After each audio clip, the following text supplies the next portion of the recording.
And I told her as long as she remained respectful with the mods and the chat, then we wouldn't mute her. So mods, we have a deal with Trinity, and Trinity has to stay respectful, and she won't be muted. Now, she said she would do it. She said she would do it. So mods, as of right now, we are not muting Trinity. We are not muting Trinity for now. This is the agreement. This is the agreement. Chat, Trinity says she would remain respectful of the chat and the mods. The chat and the mods. And I told her, as long as you remain respectful of the chat and the mods, then she can stay. Guys, this is Sparring with Santana, one-on-one debates with Trump supporters. If you are a Trump supporter, get in the box. If you are someone that supports Donald Jimothy Trump, get in the box, guys. Please do not request up if you are not a Trump supporter. We are only talking to Trump supporters. So guys, if you are friendly, do all the wonderful things, tap the screen, share the live, do all the wonderful things to let the TikTok know that we're in the building. As soon as we get up to 8,000 likes, we will open up the panel. Trinity, we have a deal. Remember the deal. We have to keep it respectful on both ends. If you are a Trump supporter, get in the box. I want to play a game. I want to play a game. Trump supporters, get in the box. I want to play a game. Not with you though, Boom. Boom, I don't know if I can do this right now. Not with you, Boom. I don't know. Guys, Joseph, stop. No, Joseph, we have to give Trinity a chance. Trinity says she's going to remain respectful, so we're going to give her a chance. Right, Trinity? Right? Okay. All right. We're going to give her a chance. Yes, we are. Yes, we are. Stop it, chat. Stop it.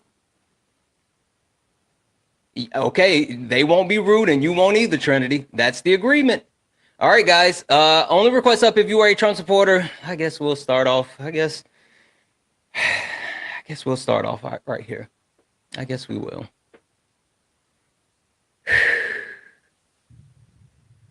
Hey, Boom. That's scared of me for. No one's scared of you, Boom. It was a deep sigh. Deep sigh, Boom. All right, Boom. I know you know who I am. And I also, Boom, I know who you are. I mean, I know you know what this is, but Boom, we have to do the introduction. All right, you ready? I hear you. All right, here we go. Ladies and gentlemen, welcome to the main event.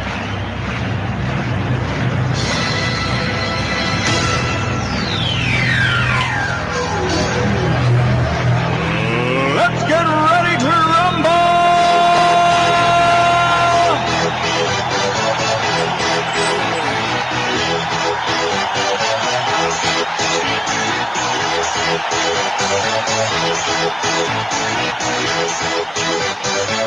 Y'all ready for this? Guys, welcome in. This is Sparring with Santana, one-on-one debates with Trump supporters. If you are a Trump supporter, get in the box.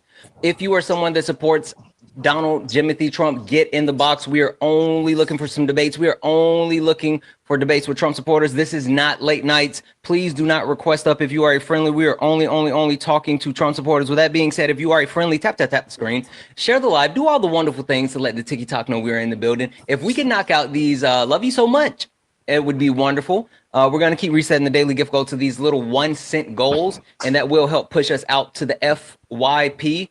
We have Boom here. Boom. Got a question for you. Yeah. Come back to the phone, Boom.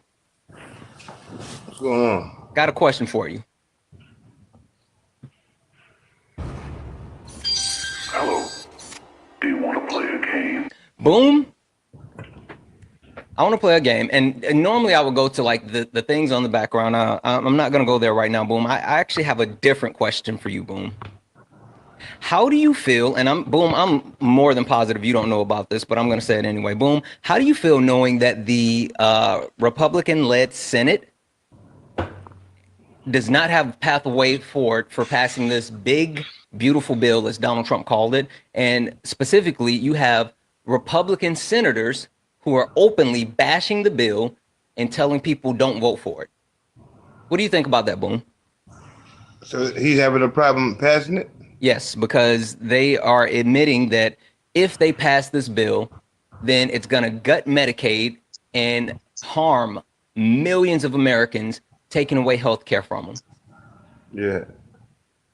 So as of right now, they not only do they not have the votes, but you have senators like Tom Tillis and Rand Paul saying that neither one of them will vote for the bill. And not only will they not vote for the bill, but they are openly saying don't vote for the bill. They're telling other people don't vote for the bill. They're saying that it's really bad. And you say, how do I feel about that? Yes. How do you feel about that, Boom? Oh, like I always told y'all, it's nothing greater than God. So he could Trump. No, Boom, we're not going to talk about Jeebus. We're talking about the bill. I'm just saying that's my take on. I'm not going into God. That I'm just saying a person could do, or you could vote for whatever president, and they can have whatever idea they want. But things like that, these things like this happen. Because I'm not for that bill either. But things like that happen to put that on the back burner. Because there's nothing greater than God. So that's why I don't get all caught up in those emotional stuff. Because things gonna get stopped if it's not the right thing for the world. If there are any other Trump supporters that would like to come up and debate, get in the box. This is Sparring with Santana. We are looking for some debates, and right now, Boom is talking about Jeebus. Listen, Boom, I get it, right? But literally, the actual people that you voted for, right, the people that you put in power, are literally trying to harm your fellow man. Are you okay with that, Boom? Like, are you okay with people actually losing healthcare? Boom, I know how important health is to you, right? I know that you are someone who watches what they put in their body, and you also think that people should do better with their body. And so with that being said, I get that point, but I know, Boom, that you care about health overall. So what do you think about people actually losing their health care? I mean, like those people that need it. I don't think that's gonna happen.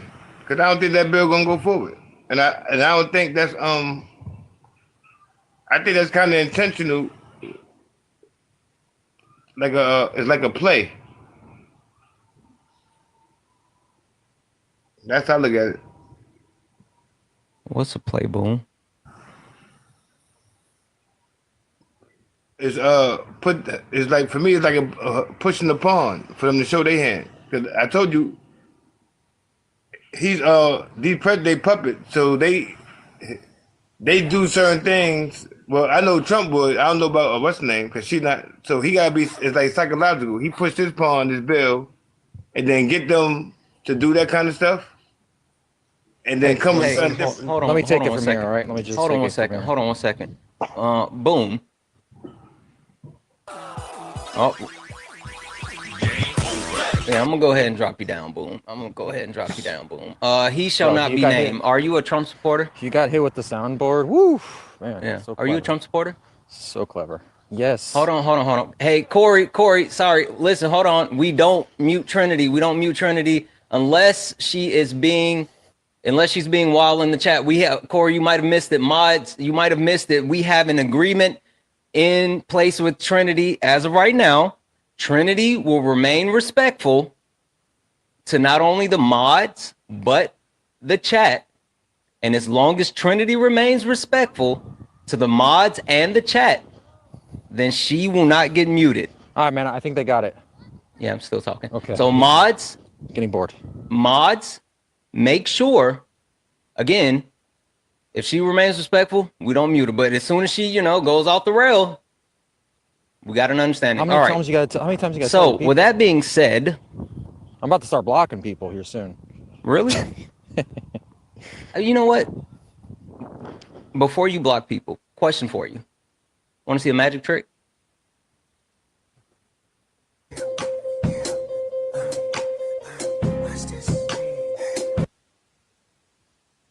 This isn't your show. I don't know what you thought was happening just now. This is definitely not your show. Hey there, so what are we talking about right now? Did you just request that without knowing what did you even look at the background? No, I'm looking at it. I'm just trying to like interpret it. I have autism for the record, so I don't really know how to like interpret it. If that's Okay. right. Are you a Trump supporter? I am, yes, sir. You voted for Trump. Yes, sir. Okay. First election this year, actually. Say it again. First election this year, actually. I just turned 18. Really? And that was Yes, your sir. vote? Okay, cool. Yes, sir. Cool. All right, give me 1 second here. Let me do this. Perfect. We got who is this? 1 second. Let's get this person in as well. Michael, are you a Trump supporter? Absolutely. Okay, and hey, I'm not gonna call you Bust 'em Down. What's your name? What can I call you? Yeah, I know. Yes, I'm still kind of immature. What can I call you? I don't feel like calling my government name. Yeah, sure. Just give me a name. Sure, let me try to think of something. I just took two. I'll call you Tom. You're officially Tom now. Call All me right. Tom. So we got Tom. We got Michael.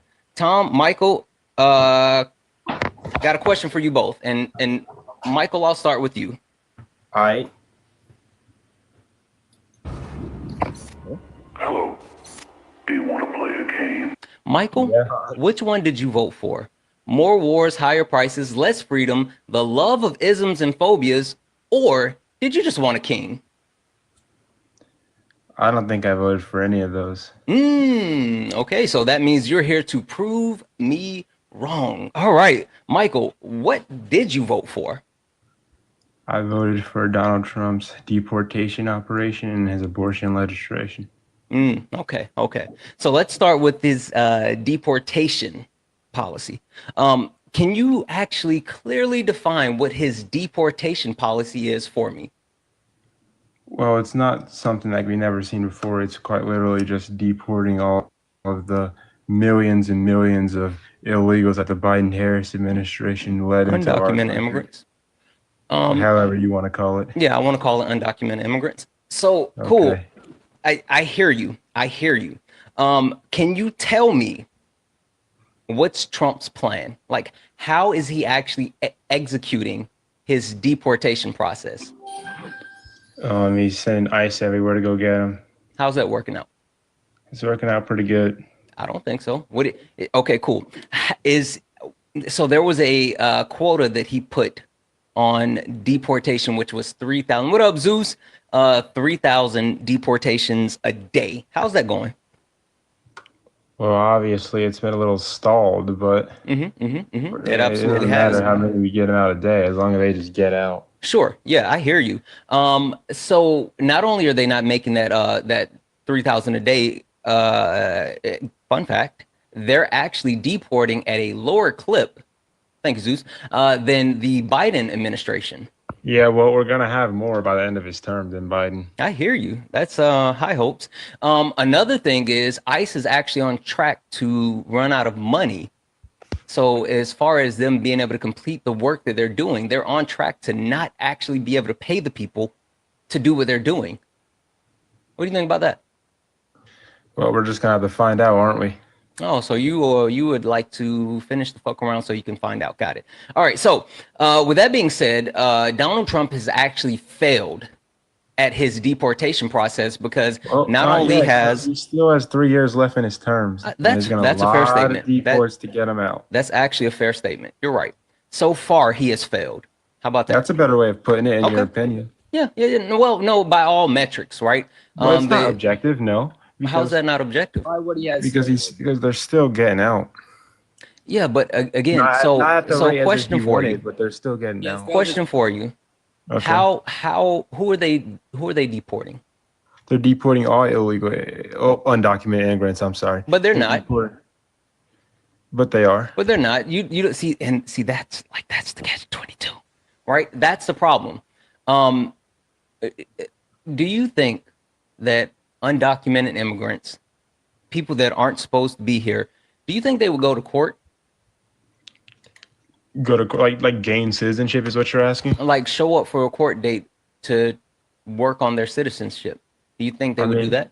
I mean, the good ones.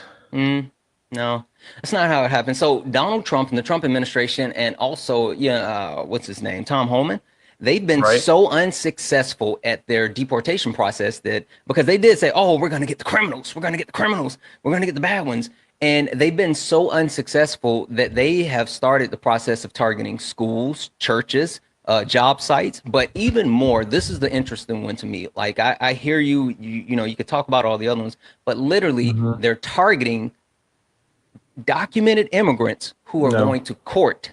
They're literally at courthouses trying to get people. And you know what's another wild factor to all of this? Hmm. So my guy Zeus is in the chat right now, and you should go watch his video. And he had a really good breakdown of this. But I also read up on it. There's now a very scary trend that's happening with people who say that they're ICE agents. Do you know what that is? Do I know what an Mind ice agent is? No, the trend. do you mind if I say something for this? Yeah, they're. Sure, go ahead, Tom. So something Hey, Tom, we're trying to have a convo here, dude. and that's why I asked if I Yeah, could and that's step why I down. said go ahead, Tom. There's not like a raise hand feature on here. My bad. Exactly. I'm new to TikTok. I told Tom to go. Michael, this is just- don't Okay, disrespect my Tom. bad. All right, my bad. It's good for sure. This is just something that I feel like should be said, and this is just another talking point. And this is just kind of from what I've seen in chat, people saying all Trump supporters are racist, and it's just something that even if it doesn't entirely relate now, it can hopefully help you think in the future. So, according to the Department of Justice, we currently have 11 million undocumented immigrants in the United States. Alone, and the biggest majority of that, with over 70%. Wait, where are you seeing that number at? You said the I was saying Department of around 11 Justice. million. It should be from the Department of Justice or Department of Homeland Security. Was one of them. I was about to say that definitely wouldn't be from the Department of Justice. Can you point me in the direction of the exact number?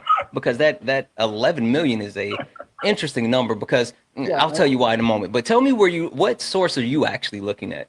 Oh yeah, if I tab out, I'm not really familiar with TikTok. If I close the app, is it gonna like? You'll still be good. Yeah, as long as you don't actually like leave, you can swipe out and you're good and you can come back. Go ahead. Yeah, go check that out and I'll finish talking to Michael. Michael, What's do you up? know the alarming trend that's occurring right now with quote unquote ICE agents? I'm sure you're gonna tell me.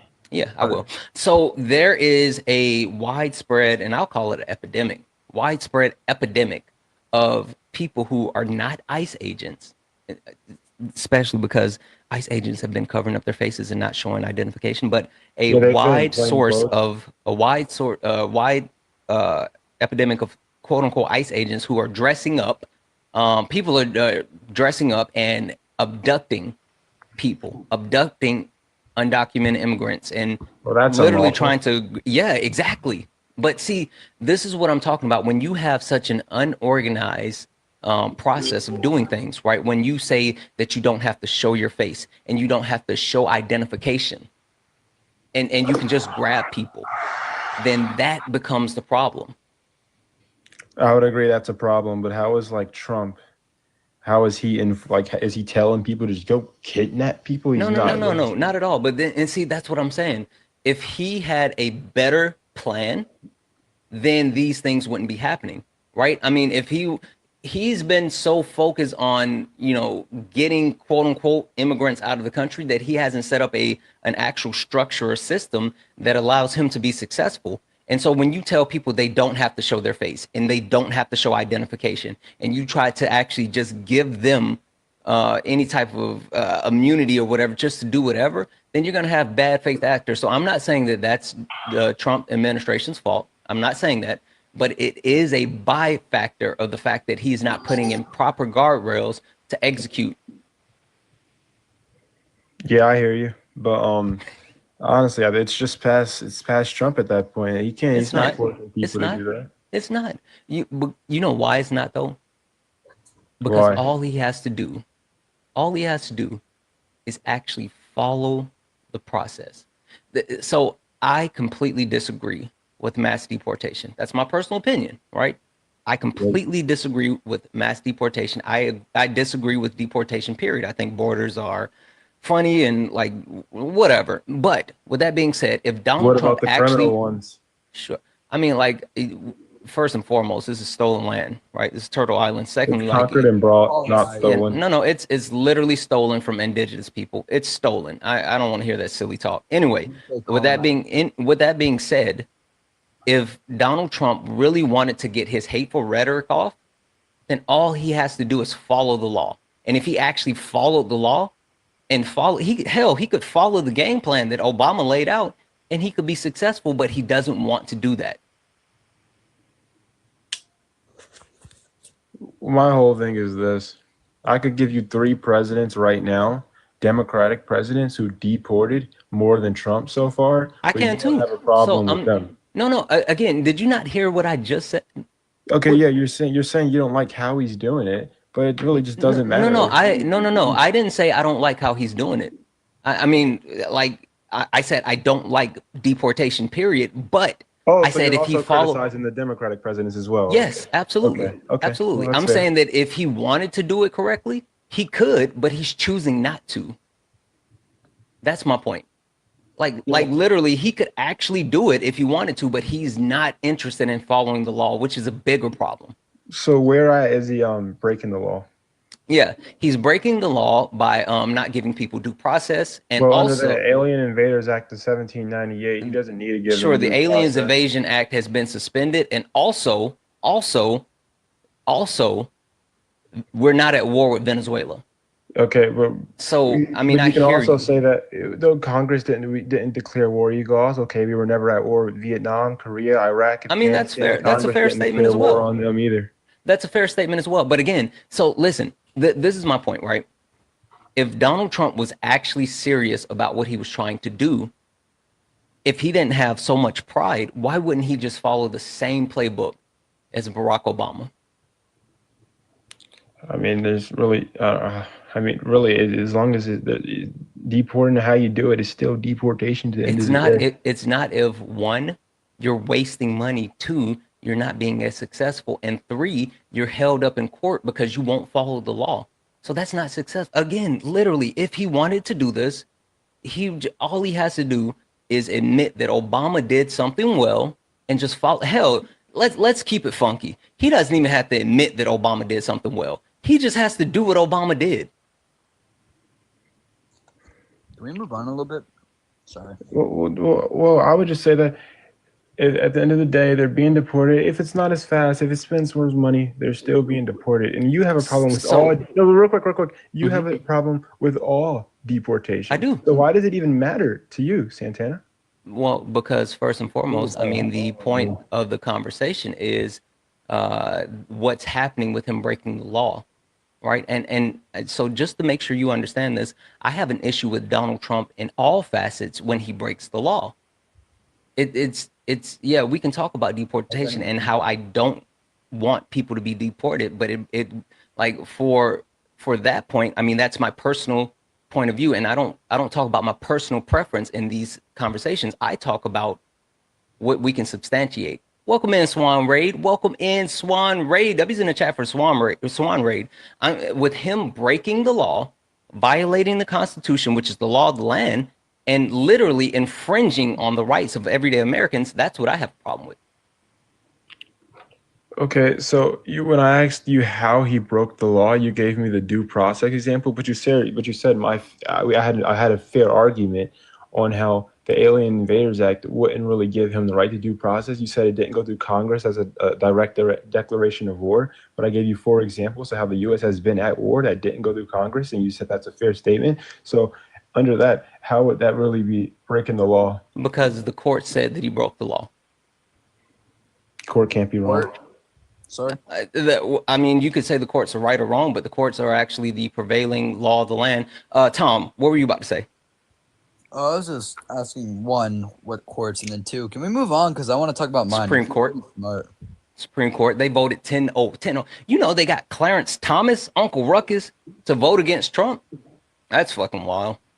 That's wild. Sure, we can move on. Guys, real quick, keep tapping the screen. Let's get the likes up to 100,000 likes. Let's also get the shares to, let's say, 100 shares. Share the live out, but don't spam shares. Share it out maybe like once or twice. If you look up at the top, if you see the word follow, you're not following me. This is the main account now. Make sure you go ahead and hit that follow button. And also send your daily heart me. It's only 1 coin. It will help boost the live and push us out to the FYP. And last but not least, guys, if you would like to support the live, you can do so. All the pay links are in the link tree in the bio. Santana Speaks 24 is the best way to support the live. Everything is accepted. Anything's appreciated. And if you're over on YouTube, what up, YouTube? What up, Twitch?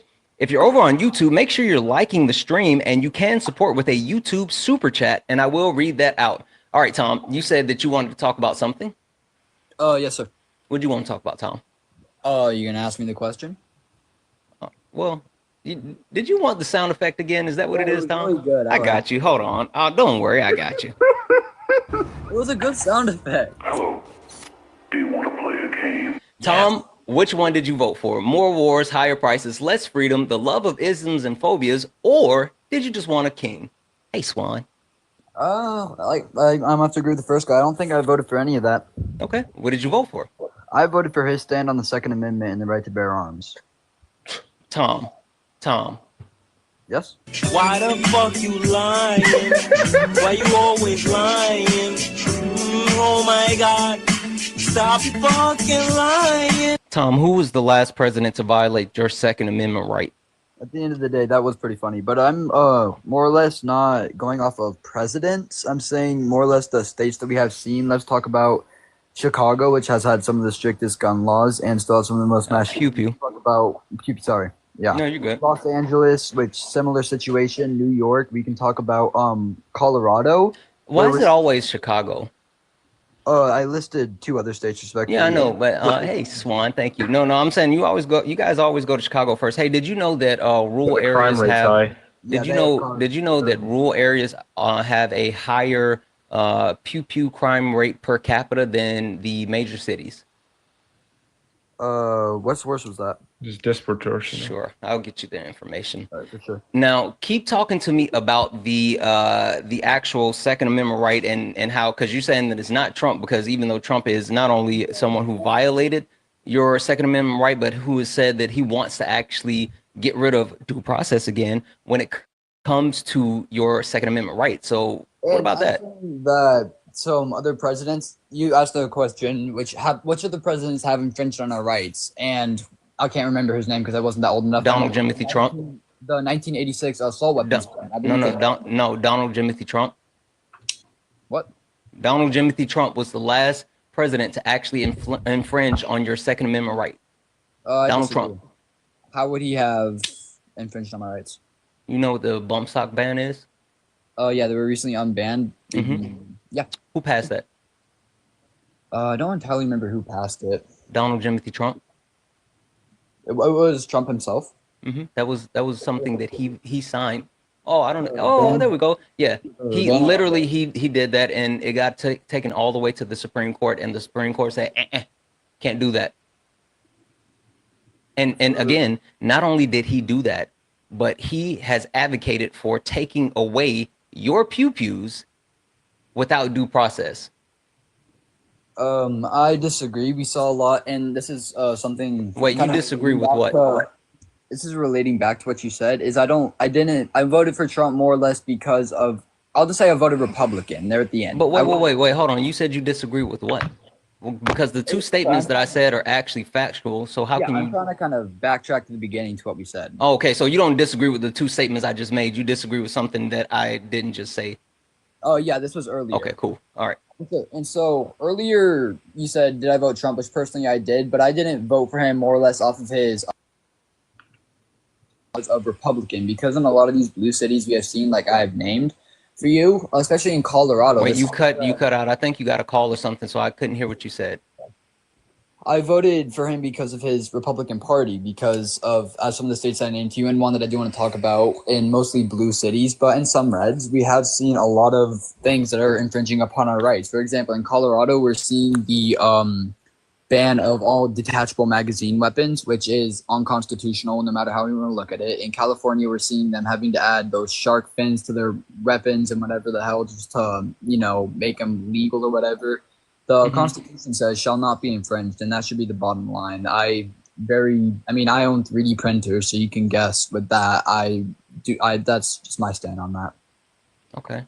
So I'm still confused as far as what that has to do with like anything. Your premise as far as your premise as far as like when is the last time question for you. When is the last time that a Democrat-led Congress attempted to pass any type of regulation when it comes to pew law? We saw Biden and Harris, both of them, trying to ban AR-15s. What legislation did they bring to the table? I don't remember which legislation that was. I'll go ahead. There was no legislation. They just talked about it, and they did talk about it, but there was no act. You know what's funny about all of this, right? And this is the problem that I have, not just with this conversation, but with politicians in general. There and people that believe this stuff. There's a lot of politicians that say a lot of stuff, but they don't actually do things, right? And I have a problem with that. Sorry, I saw a user. I'm not even going to begin to pronounce that. Why do you? Tom, don't talk about the chat because one, the chat's wicked. Two, you're up here with me. Lock in. Yeah, so it's something that I wanted to define. They said the term assault weapon, which I do not believe is a real term. Okay. And that's just trying to clear the air, I guess. Oh, okay.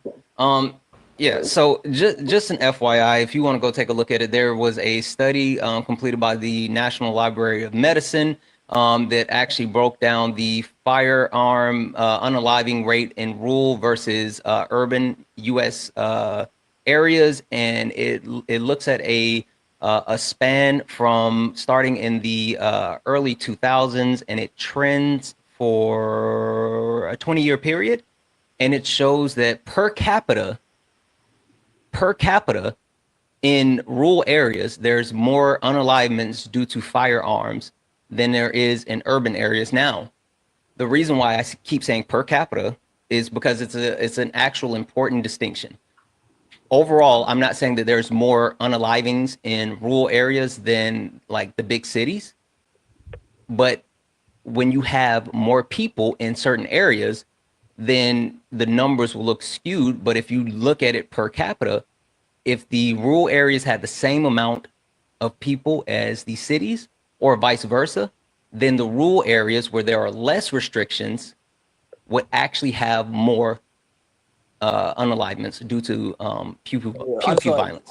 My phone's about to die, but I will go ahead and Google some sources and try to back my end of it, try to get some good information. I follow you, and so if I see you live tomorrow, I'll stop in with some. Okay, yeah, Tom, you are welcome to come back. We can finish that conversation, but go take a look at it. Like I said, it's the National Library of Medicine that did the study breakdown over a 20-year span. Okay, for sure. All right, you have a good day. Hey, thanks for being really respectful while debating. Yeah, of course. I appreciate you. And the sound effects were always cool as hell. All right, have a good one. Michael. Yeah. Back to you. So we were talking about the actual the deportation and we, right. I mean, it is what it is. I think that I made a strong point in the present sense, but also I feel like you still had a strong point in the sense that he still has time, but unless he makes changes, it's not going to go well. And so what else you got? Like, you said that you voted for him off of not only his deportation, but there was something else. Abortion legislation. AB. Okay, tell me about that. What are your thoughts? Well, I think it should have never been brought to the States, but I do support. What do you mean it should have never been brought to the States? It's a nationwide thing. It's not more of what state you live in. You want a nationwide ban? Is that what you're saying? That's what I'm saying. Got it. Okay, cool. Just to help me understand where your premise is as far as your AB perspective. Should I start calling it that, or is it? Yeah. TikTok friendly language, okay. AB. Okay. To understand your perspective, right, as far as where you stand, is this for you? Is it a religious point of view? Is it a constitutional point of view? Like, where do you? I won't argue it from a religious point of view No. I mean, that's fine. I just want to understand like why you feel that way. because all life is valuable. So it's a And we should religious, value it's a all religious life. view for you. Not really. Okay, then help me understand your perspective. I don't have to be religious to consider No, all life valuable. no, that's fair. That's what I'm saying. I'm trying to understand your premise as far as like why is AB? Why do you think AB should be banned nationwide? Banned. Like, what's your premise? Yeah, I think AB should be banned nationwide because life at conception is valuable. We should value life at conception. It should be protected under the law. Okay, so and I'm still trying to. So I understand why you're saying that it should be protected under the law at conception. That's right. Under what view? Because if you want to talk about the law and you want to talk about rights and protection, then you have to talk about the Constitution, right? Right. So when are rights granted by the Constitution? At birth. All people born. So not all people conceived. Right, but it's a little bit of a gray area because if you unalive a pregnant woman, you could possibly be charged with a double homicide. So Yeah, I mean it's the law, possible. It's possible, but also in that same premise, you're committing an actual act of violence against an individual. Yeah, right. But the mother, AB, the fetus, is committing an act of violence. Well, Against I mean, another again, individual. by the standard of the law, that's not even a person yet. So, like again, there's multiple conversations that can be had when it comes to Well, that. it's a subjective argument, so it's not not everything is gonna fall under the law. Exactly, I get it, and that's why I'm saying your view, as far as it being a rights thing, is not something that can be upheld nationwide. So that's not, that's not a credible stance. I mean, I get why you listen. You can have the feeling and you could want that all you want to, and I'm not going to push it back on your feelings or your perspective. I'm just telling you that technically, like having a nationwide ban is not something that would be done based off of the Constitution. Okay. That doesn't make. Well, I still would say I voted for him because of his legislation better than Kamala Harris on her stance on abortion, considering she's AB. pro. Oh, I'm sorry. You're good. Considering she's pro-choice. Yeah. So I guess a bigger question I have for you, Michael, is why is it that you are so like worried about controlling other people's choices? No, it's not controlling other people's choices. It's defending those who can't defend themselves. Okay. All right. That's a fair statement. Michael, question for you. Do you advocate for a nationwide vasectomy act that would mandate? Hold on. Let me finish it. I'm sorry. An actual act that would mandate all boys get vasectomies until they are ready to have kids, and then they can have those vasectomies reversed. Well, no, I do not advocate for that because in most cases, a vasectomy can be permanent. No, it's not. That's not true at all.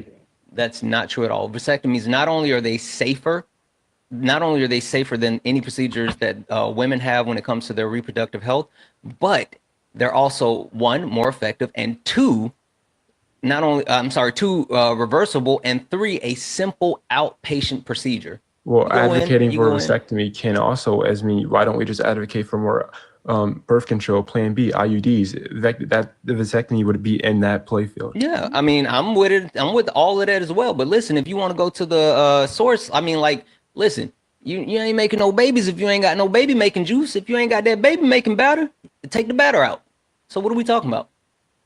Also, yeah, Plan B isn't like an actual viable thing. But anyway, if you actually really truly care about not having any wasted life, in which I hear you, then eliminate the possibility of creating that wasted life. But like I said, I gave you other examples that if you want to advocate for vasectomy, okay, do that, but also advocate for like birth control or IUDs. I agree. Even though like birth control and IUDs are like super unsafe for women. See, this is the thing, right? This is the thing. And this is me being super truthful. Men are selfish. Some. Period. Blank. Full stop. Men are selfish, and the way that putting women on birth control or women having IUDs, it caused more actual issues to their body than the simple vasectomy that I'm talking about. Now, I understand that's not something that's going to actually happen because the United States government does not actually control men's bodies like they control women's body, but Well, like they're not controlling women's bodies. there absolutely are. ABs Santana, are healthcare. Okay, but Santana, you don't wake up one day and you're pregnant. You got to be you got to be responsible for your orgasms here. A woman does not wake up pregnant. Michael, do you think the point of having sex is to have babies? Not all the time, sometimes. Michael, in a 30-day span, how often can women get pregnant? Like, out of those 30 days, maybe for about 4 of them, 5 of them. I think it's 4 for sure. But it's a very, very small window. Michael, within a 30-day span, how many days can a man get a woman pregnant? All 30 days. So, Michael, wouldn't it be more pertinent or fruitful or whatever you want to call it to actually put processes in place to regulate the man when the man is more of the actual issue than the women? I'm not like disagreeing with the vasectomy argument, but I'm saying there's other ways, there's alternatives than something that it's considered in some cases a permanent style of birth control. It's literally not. It's literally not. Not at all, but vasectomies. But it's literally objectively proven that some sure, but like vasectomies are literally way safer than any other thing that a woman can do when it comes to her reproductive rights. No matter if it's taking birth control, getting IUD, it's safer, definitely safer than her actually having a baby. Like women put their lives on the line when they have literally they're close to unaliving by having babies. It's the most dangerous things that women can do. And then when you start talking about black women, right? You start talking about the mortality rate of black women, and you talk about the actual health care that black women get versus white women, it's a whole basket of additional issues. And my point is, if you are serious about protecting life, Michael, if you are serious about being an advocate for every single person that is conceived, then you would be serious about addressing the issue. And if you want to really be serious about addressing the issue, then you would go to the source, which is men.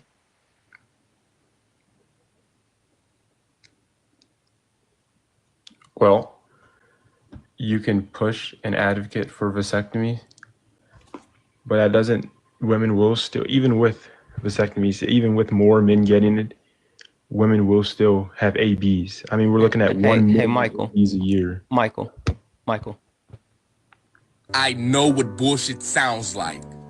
This, what you're speaking, is the same frequency as that shit. Michael, you had nothing to say to that. Come on now, Michael. Like, come on now. Michael? A vasectomy is not. You guys are so fucked up. That was the wrong one. Michael. Come on, you gotta get them ready. You got the right one. Come on. That's the one I was looking for. Sorry, I fucked up. Wrong sound. I fucked up. W's in the chat for Roxy. Roxy sent a $1 donation to say, keep the vasectomy momentum going. Absolutely. Thank you, Roxy. W's in the chat for Roxy. Guys, if you like to support, you can do so. Oh, thank you. All my pay links are in the link tree in the bio. Santana Speaks 24. Santana Speaks 24 is the best way to support the live. If you enjoy the information, education, entertainment, please consider donating. Everything is accepted and things appreciated. Also, W's in the chat for Sir Bobbles. What up, Sir Bobbles? Who sent a $5 YouTube super chat to say the right question is, why are men not taking true responsibility? They always, Sir Bobbles, they always blame the women. It's weird how they always go that direction. W's in the chat for Sir Bobbles. I'm sorry, I can't see your username. AK Sled Donkey. Can I call you AK? Is that okay? Yeah, just call me Jeff, man. Jack? Jeff. Jeff. Hey, Jeff, how are you? I'm doing well, man. How are you? Good. Jeff, are you a Trump supporter? I did vote for Trump, yes. Okay, cool. Jeff, got a question for you. Yeah. Hello. Do you want to play a game? Jeff, which one did you vote for? More wars, higher prices, less freedom, the love of isms and phobias, or did you just want a king? You know, honestly, a lot of his campaign promises were a lot different than what you just bulleted. Yeah. Well, you know what? And your question, you know was why? what I vote You know for. why it was I different voted though. for the complete opposite of a lot of those. I know, like I know you believe it, but like he lied to you, friend. Hey, you know, that's a fair point in the sense of we certainly have obviously had more global contention than what we were promised. Yeah. So tell me what you voted for then, Jeff.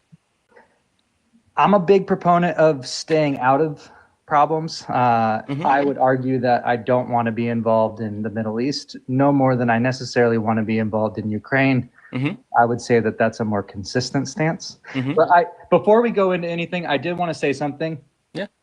I watch Dean and Parker every day, and I watch you when you join them.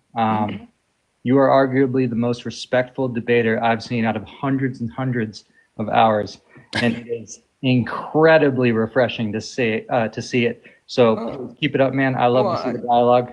Yeah, listen, I appreciate you. I try it. to match energy. I mean, legitimately, if you know, people just goes a wanna long talk way. in Like that, I know I've seen you enough to know like you're what did you say the other probably last week? It was that you spent some time in the trucking industry.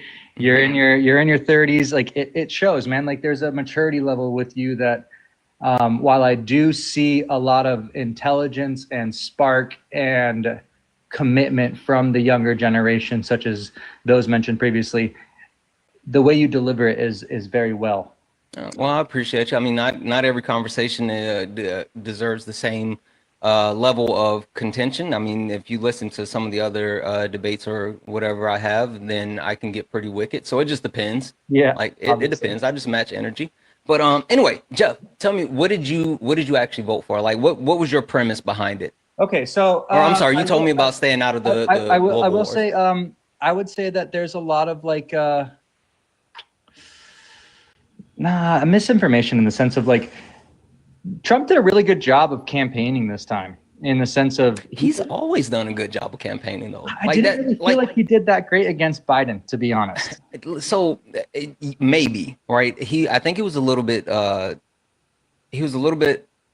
ticked off, but also like I think more people voted against Trump than they voted for Biden. Right. I mean, like, I think that's really what it is.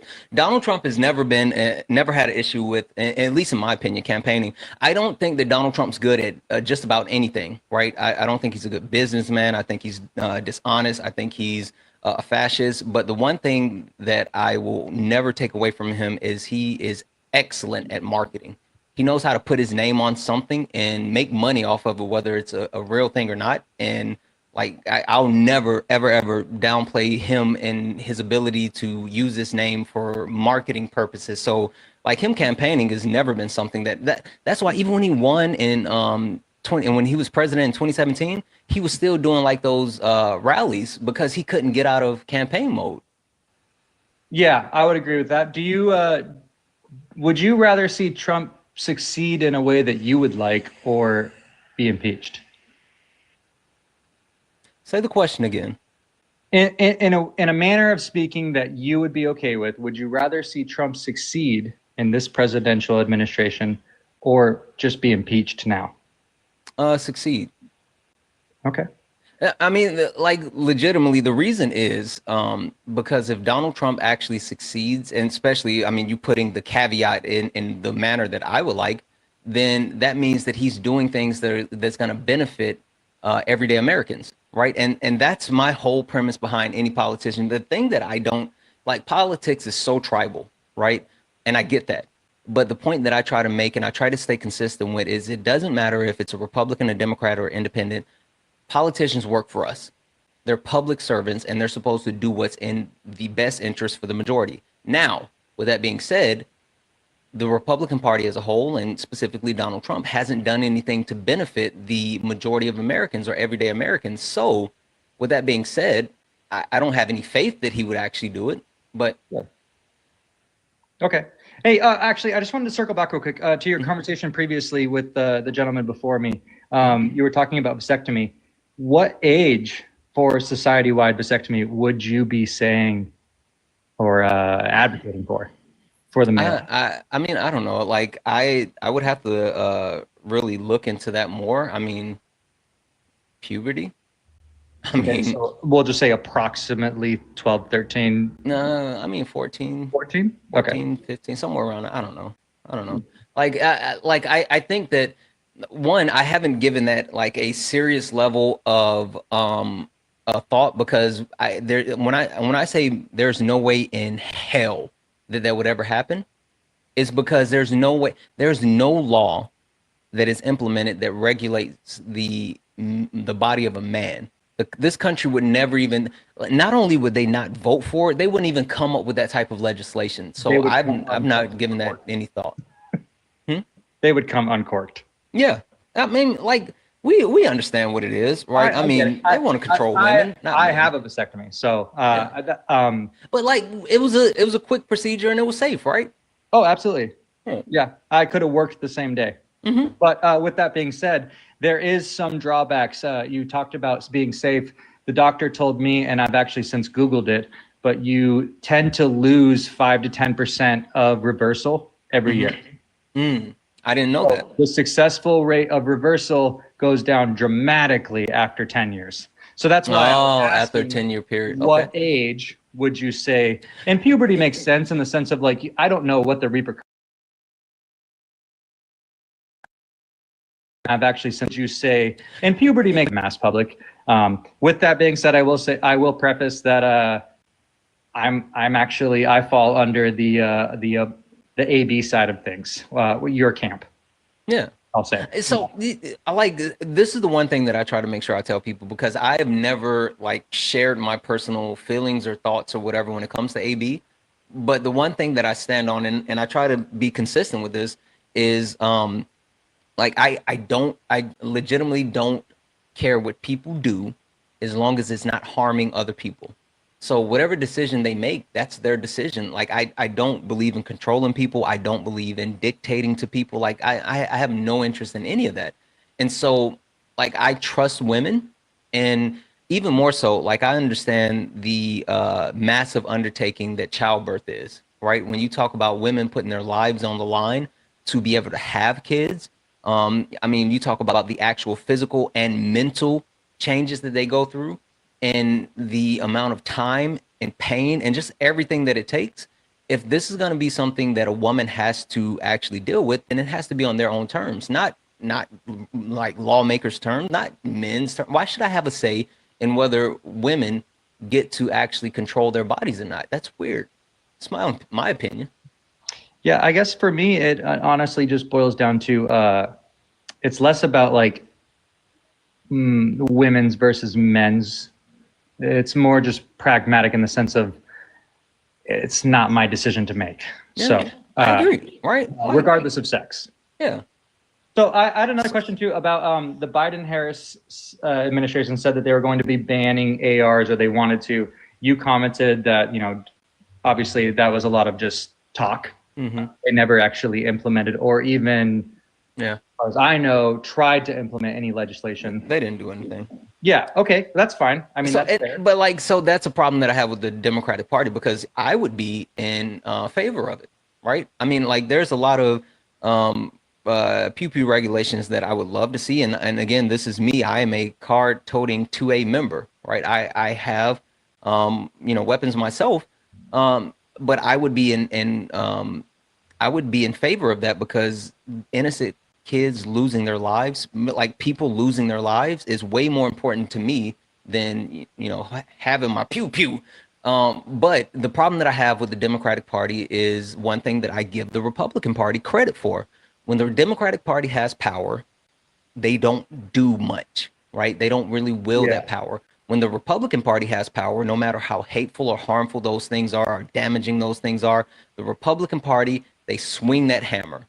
I've heard you talk to Parker about this, where the Republican Party comes out and they just hammer their agenda. They do the thing. Like, so I know this big beautiful bill is on the table, and like I've been consistent in saying that the Republicans are going to bitch and moan and complain and say we can't vote for this and we can't vote for that, and then they're going to pass it because this is what Trump wants. This is what the administration wants. And I've said this saying over and over and over: Democrats fall in love, Republicans fall in line, and so at some point they're going to fall in line.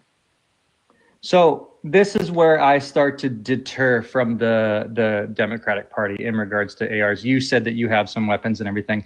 Where did you buy them? I'm not trying to put you on the spot, but let's just say, was it a box store like Cabela's, Sportsman's Warehouse, or somewhere like that? Yeah. Okay. Yes. So me as well. And I did background checks. Like it wasn't like I just went in and said, hey, I want to buy this and slap some cash on the table and took it. Like, I had to do some background checks. I would say that without a very good description that I was okay with, I guess, that I'm not necessarily for more regulations on slowing that process down. So this is the thing, right? It always depends on where you go. Right. And this is the dangerous part without any type of actual regulation and consistency around the board. Right. So I'm someone who I've been through like a ton of, I don't talk much about my personal life. But at one point I had to go through a background check. I had government clearance to gain access to the area in Charleston, South Carolina, where we keep our nuclear weapons. Like, so I'm good with whatever level and detail background check is needed. And I understand that process, and I understand how helpful it is to comb through all of that information. And with that being said, I know what the other end of the spectrum is, right? Being from South Carolina, they have the Armory, and they have a lot of pew-pew shows where you could just walk up and say, I like that pew-pew. And you look, and the person's like, you like it? Yeah, I want to buy it. And you slap the cash down on the table. They give you like a receipt, and you go on about your business. Now, technically, they're supposed to go through some type of filing and whatever, but they don't have to. And so it varies from state to state as far as like what happens. And that's where the issue is. Okay. And I'll be completely frank and honest here. Like, I've lived in Alaska my whole life. We are absolutely sheltered as hell up here. So I can't speak on how the rest of the states operate. But that's the thing. All my weapons at box stores. The wild thing is the United States is so unique because it's like 50 small countries working technically as one. That's what's so wild. Like, we don't even have standardized voting process. Every state gets to determine how their voting process works. I didn't know that. What I do know is that the election's decided before I get off of work to go vote, though, because we're so many hours behind everyone else. Yeah, but like, and like that's my whole thing, though, right? I mean, like, it's, and that's why, like, I'm a advocate for universal background checks. That just means that the background checks that you go through, everybody goes through, no matter where you get the pew-pew from. Yeah, and I guess in my experience, I've just always gone through background checks. Yeah. Because legitimately, that a lot of people don't have to do that, and that's a problem. So that does exist. Because what I was going to say is, if everyone has to buy these from box stores and you go through background checks, regardless, like, what's to make the difference between a criminal going and getting one? Yeah, well, and so, like, one thing that I believe as well, right, is there, and again, it's just my personal opinion. We shouldn't be able to get pew-pews like same day. And I just believe that, right? Because there is a lot of instances where people don't go through like a cool down period, and they can get a weapon immediately. And then once they get that weapon, they can do harmful things. So like, it might not be popular, but I have no issue with saying that if you want to buy a pew-pew, then, it's like a 3-day hold. Like, I can see that. I mean, I can absolutely understand the logic of what you're saying. I don't know that I'm 100% on board with it, just in the sense of, like, it feels like some sort of infringement on rights. But yeah, I understand where you're coming from on it. But so, like, this is the thing, right?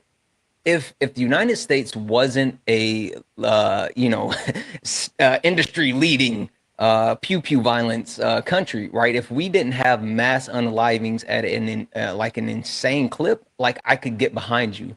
But when it comes to the amount of people that lose their lives due to that, nothing being done except people giving thoughts and prayers. And like, fuck it, keep your thoughts and prayers. Give me some type of regulation. Do you know the data on the gun violence that we have Pew pew. with regards? The pew pew violence that we have with registered pew pews? No, I can Versus pull it up though. unregistered. Where are you going with that? Well, I just was saying, like, if it's registered and was bought at a box store versus not registered and bought in a place that didn't have background checks done, yada yada yada. Yeah, I would have to look that up. The one thing that I do know is most of the like mass unalivings are connected to registered pew pews. It's not, you know. Yeah. Okay. Like Well, ones that kind of, I people guess, lends to the answer that I was looking for. Yeah, yeah. I mean, like most people that or at least in recent history who have gone through this are connected in some way, shape, or form as far as like not only having the weapons registered, or they get the weapons from someone who is registered. So it's a thing. Okay. Yeah, and I don't have the information to combat that, so I'll just go off of what. Yeah, I mean, like you can look it up, but the I think the bigger point is right is that the NRA has paid the Republican Party so much to push propaganda and say that you know the Democratic Party is coming after your pew pews, and that's just not true. And literally, Donald Trump is the last president to actually infringe on 2A, and has openly advocated for just taking people pew pews away. Like yeah, he literally said asked that earlier to the other gentleman, and in my head, I was listening, and in my head, I was thinking, man, you ought to know that. Yeah, I mean, he said that you should, like, there's a video you can watch. The look on Mike Pence's face, he got even whiter than he already is. Mike Pence was like, oh, and Mike Pence tried to walk him back. And it's like, oh, we don't want to do that. And he's like, no, look, we got to do it. And like Mike Pence was literally trying to stop him from saying that. I'll be honest, to me, obviously, I'm sure you can probably ascertain where I kind of land on the political realm here. Like, I'm not super hard one way or the other, but for me, it felt very disingenuous for him to try to do that. What do you mean? Not Mike Pence, but Trump, rather. I don't think so. No. In the sense of, like, you campaigned and stood on your policy that you were standing behind 2A, and yet you're going to try to do this and subvert 2A to the point that Supreme Court now has to get involved and say, like, you don't have the authority to do this. Like, I me as a disagree. voter, really? Okay. Yeah, you as a know voter, why? I felt like it was a bit of a stab. You know why though? It's because that's who Trump is. Trump isn't a man of principle or morals or substance. Like, he doesn't really believe in any of this stuff. You remember, like right before the election, how he was advocating for AB rights and protections, and then he immediately flopped and said, "Oh, we're good with the heartbeat bill." Right? He wanted to get rid of the heartbeat bill at first in Florida. Like, he goes back and forth. Honestly, whoever's paying him the most money and is willing to actually line his pockets is where he'll fall. And like, that's who he is, honestly. So with that being said, you don't feel like the other political party, regardless of candidate, whether we're talking about Biden or Kamala, you don't feel like they flip-flop at all either, though? Yeah. Really? Yeah, like, politicians suck. Politicians suck as a whole. Yes. Like, so there's not many politicians, at least in my opinion, that are principled and who actually stick to the things that they say they're going to do. Now, I'm really, really, really, really excited and hopeful for what's his name, Mamdani in New York. New York, yeah. I mean, like, when I tell you a beacon of hope. But the way the political system is set up, I mean, the two-party system is horrible, and until you get money out of politics, then there'll never really be a time where politicians focus on their constituents more than their pockets. And it doesn't matter which side of the aisle you fall on. Now, the unique thing about Donald Trump and this administration is that they're willing to go even further than anyone ever has. And that's because Donald Trump is literally up for sale. Actually, not trying to pivot here, but earlier we were talking about Biden Harris said that they were going to ban the ARs. We said that that was just all talk and everything. I did have a little bit of a caveat to say to that. Whilst I agree with you in the sense that, like, yeah, that is just all talk, and it's just them saying stuff that they, maybe it isn't all talk. Maybe it is like, internally they would love to try to do this, but they don't have any way of articulating that legislation that they think has a chance. I'd be willing to even say like that could be possible. I disagree with that. I'm saying I just don't know. That's it. You know why I disagree with that? Can you just hold that thought real quick? Sure, go ahead. I'm sorry. I just wanted to say, like, why do we give that benefit of the doubt that just, them just talking, but yet when Trump says something completely, like, as far as I'm concerned, retarded. Okay, gotta kick you. That's a slur, friend. That is a slur. I'm sorry. Yeah. You don't say that word. That's absolutely a slur. That is absolutely a slur.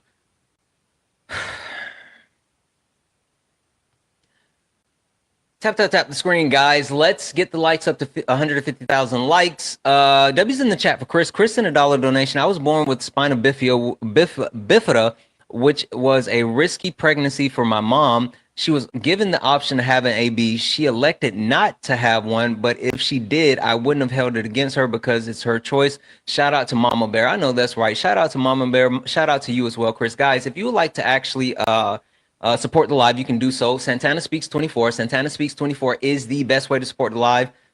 Everything is accepted. Anything is appreciated.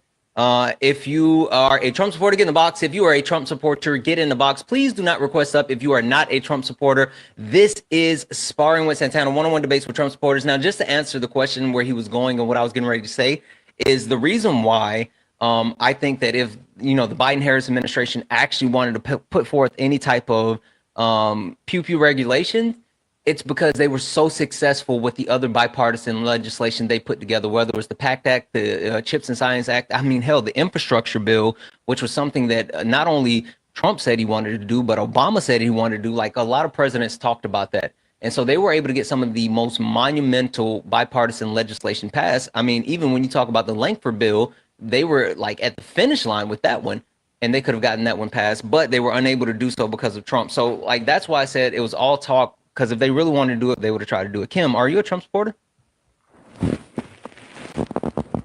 Kim, are you a Trump supporter? All right, I'm going to drop you down. All right, guys, only request up if you are a Trump supporter. Only request up if you are a Trump supporter. This is Sparring with Santana, one-on-one debates with Trump supporters. Listen, there's about 850 people hanging out. There's no way that all of you are Trump supporter. There's no way at all that everyone is Trump supporter. So if you are a Trump supporter, get in the box. If you're someone that supports Donald Jimothy Trump, get in the box. Guys, look up at the top right here. If you see the word follow up there, that means you're not following me. Go ahead and hit that follow button. This is the main account now. So if you want to continue to catch me live, whether it's late night sparring, brunch with my creator, if you want to see me bouncing around on panels, all this good stuff, hit that follow button. Right. And if you already follow me, go ahead and send your daily heart me. It's only one coin and it will help push us out to the FYP. And again, if you've already, sent your daily heart me, make sure you said you claim it. You got to go back in and claim it. If you do not claim it, then it doesn't count. Raven, are you a Trump supporter? No. I was lighting. I'm sorry. No worries. No worries. I'll drop it down. Thank you, Raven.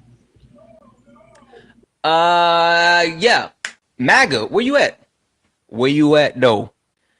Like I'm like, there's been multiple people that at least had the courage to request up, and I'm actually shocked, especially because of where they are with this quote unquote big beautiful bill. I'm actually excited about the fact that there's so much dissent with the Republican Senate, but I don't know if it'll hold. I legitimately don't know. I still I feel it in my bones. They're still going to pass this big, beautiful bill, and it's going to harm so many people. The thing that I don't think Trump supporters really understand is that doing all the hateful, harmful stuff that you guys are trying to do, it's not just going to hurt the people that you think is going to hurt. It's going to hurt everybody. Who is James? Why is everybody spamming James? Who's James? There's no James in the request. Who's James? MAGA James. Who is James? James, who you at? Who is James? I'm so confused.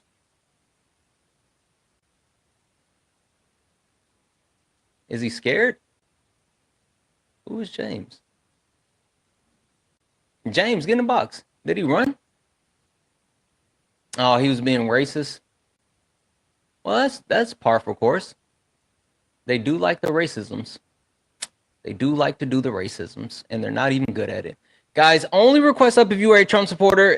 We are looking for some debates. We're looking for debates. Trump supporters, where you at? Like, there's no way you can be this scared. None. None. None. I love you more, spicy. Trump supporters, grow a pair. Get in the box. Get in the box.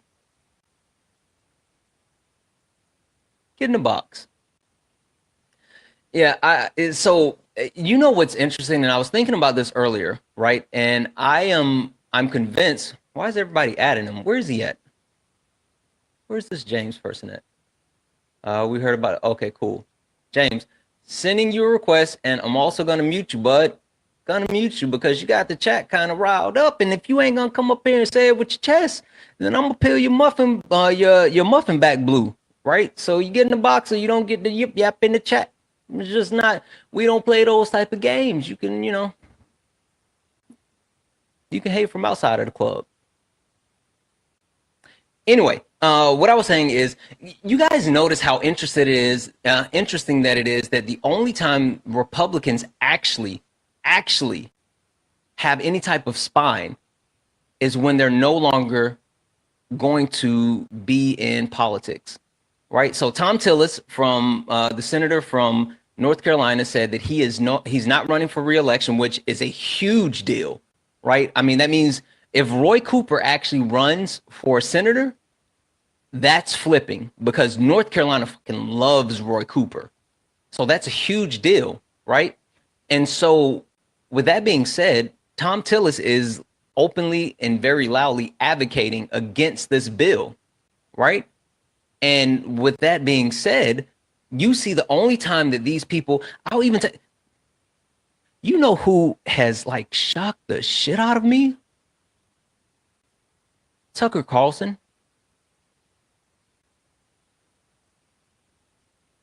Who would have thought that Tucker Carlson would be doing insane? Rand Paul has been kind of ringing that bell for a while, but like Tucker Carlson, like, do you guys hear what Tucker Carlson is saying? Like, Tucker Carlson is calling out everybody's BS. And that just, like, so this is the thing that pisses me off. People, and this is why, like, Tucker Carlson and other people that do this need to be held to a higher standard, in the sense of, like, don't forget what they did. Elon Musk, don't forget what they did, because these same people who are willing to actually say say the things out loud and be truthful now, they knew those things when they were lying to everyone else. Tucker Carlson knew what he was doing when he was lying to everyone else. Yep, Candace Owens, Elon Musk, all of them knew. They knew what they were doing when they were saying what they were saying. But now that they're in a position where either, and you have Republican politicians where they're not running for re-election, they don't need the votes anymore, they're willing to actually tell the truth. Tucker Carlson has some type of financial freedom, and he's not tied to Fox News, and so he's willing to tell the truth. Like, this is, it's absolutely insane that now that they don't have the burden, the shackles of being, adhering to the Republican Party and adhering to Donald Trump, that they're willing to actually do the right things. That's fucking insane. That's fucking insane.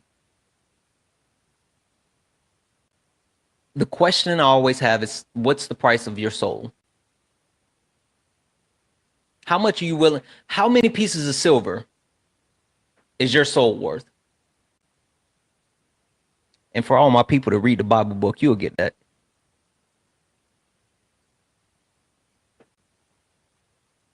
I don't know. So now that we have these people like, all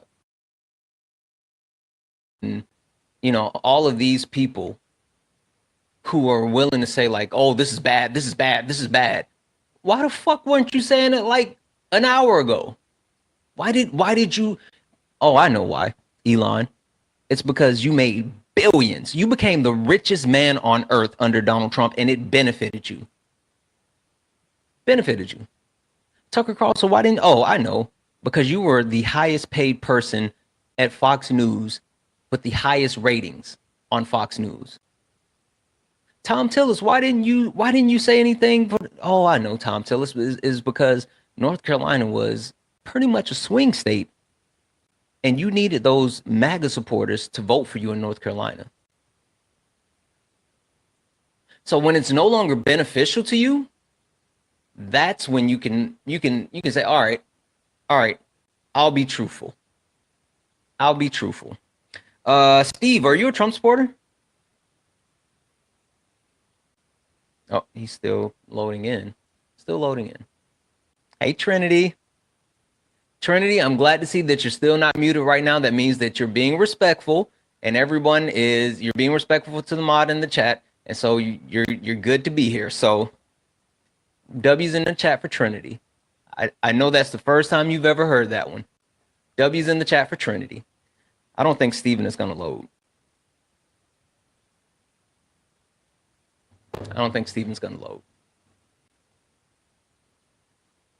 Corey, don't say no.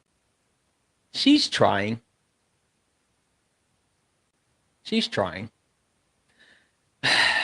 Trump supporter, you guys really aren't going to come up, huh?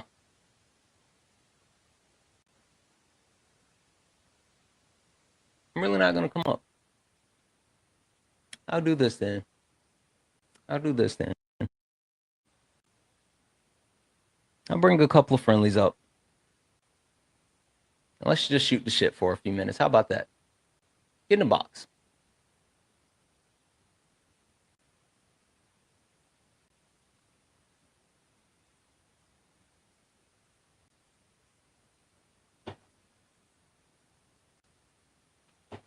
All right.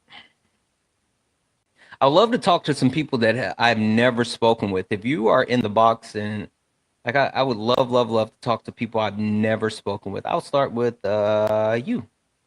I don't think we've spoken. Hey, Queen, how are you? Hi. Good. How are you?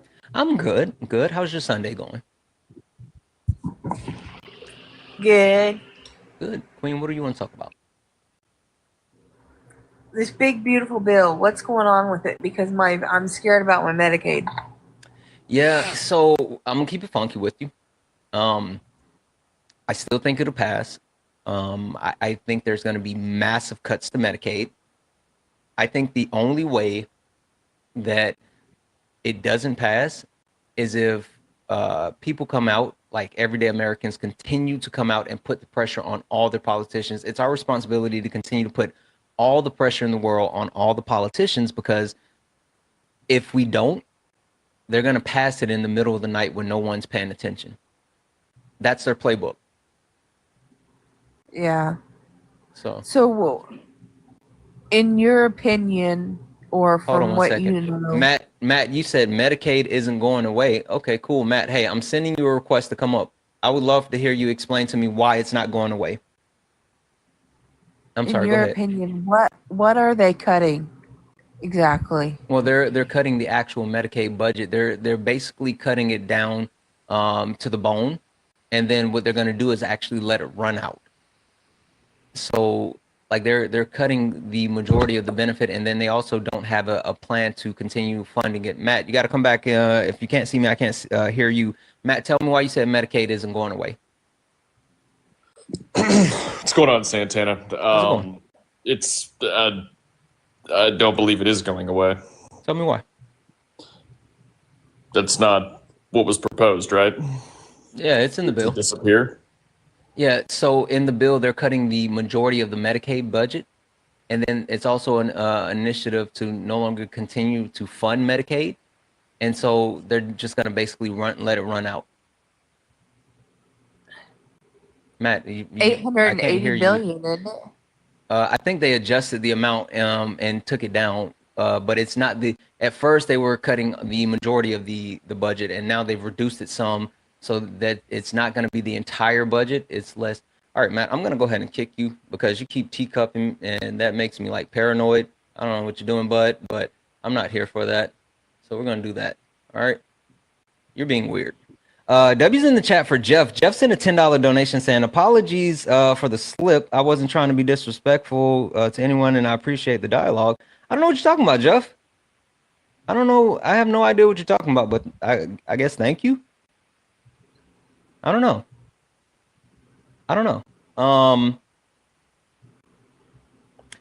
Yeah, W's in the chat for Jeff for that YouTube super chat. Guys, if you would like to support the live, you can do so through the pay link, Santana Speaks 24. Santana Speaks 24 is the best way to support. Oh, he was the one that said the slur. Yeah, Jeff, just don't slur. Like, that's not a good thing. Like, that's a bad and harmful word. Like, you got to get that out your vocabulary, bud. Got to get that out your vocabulary.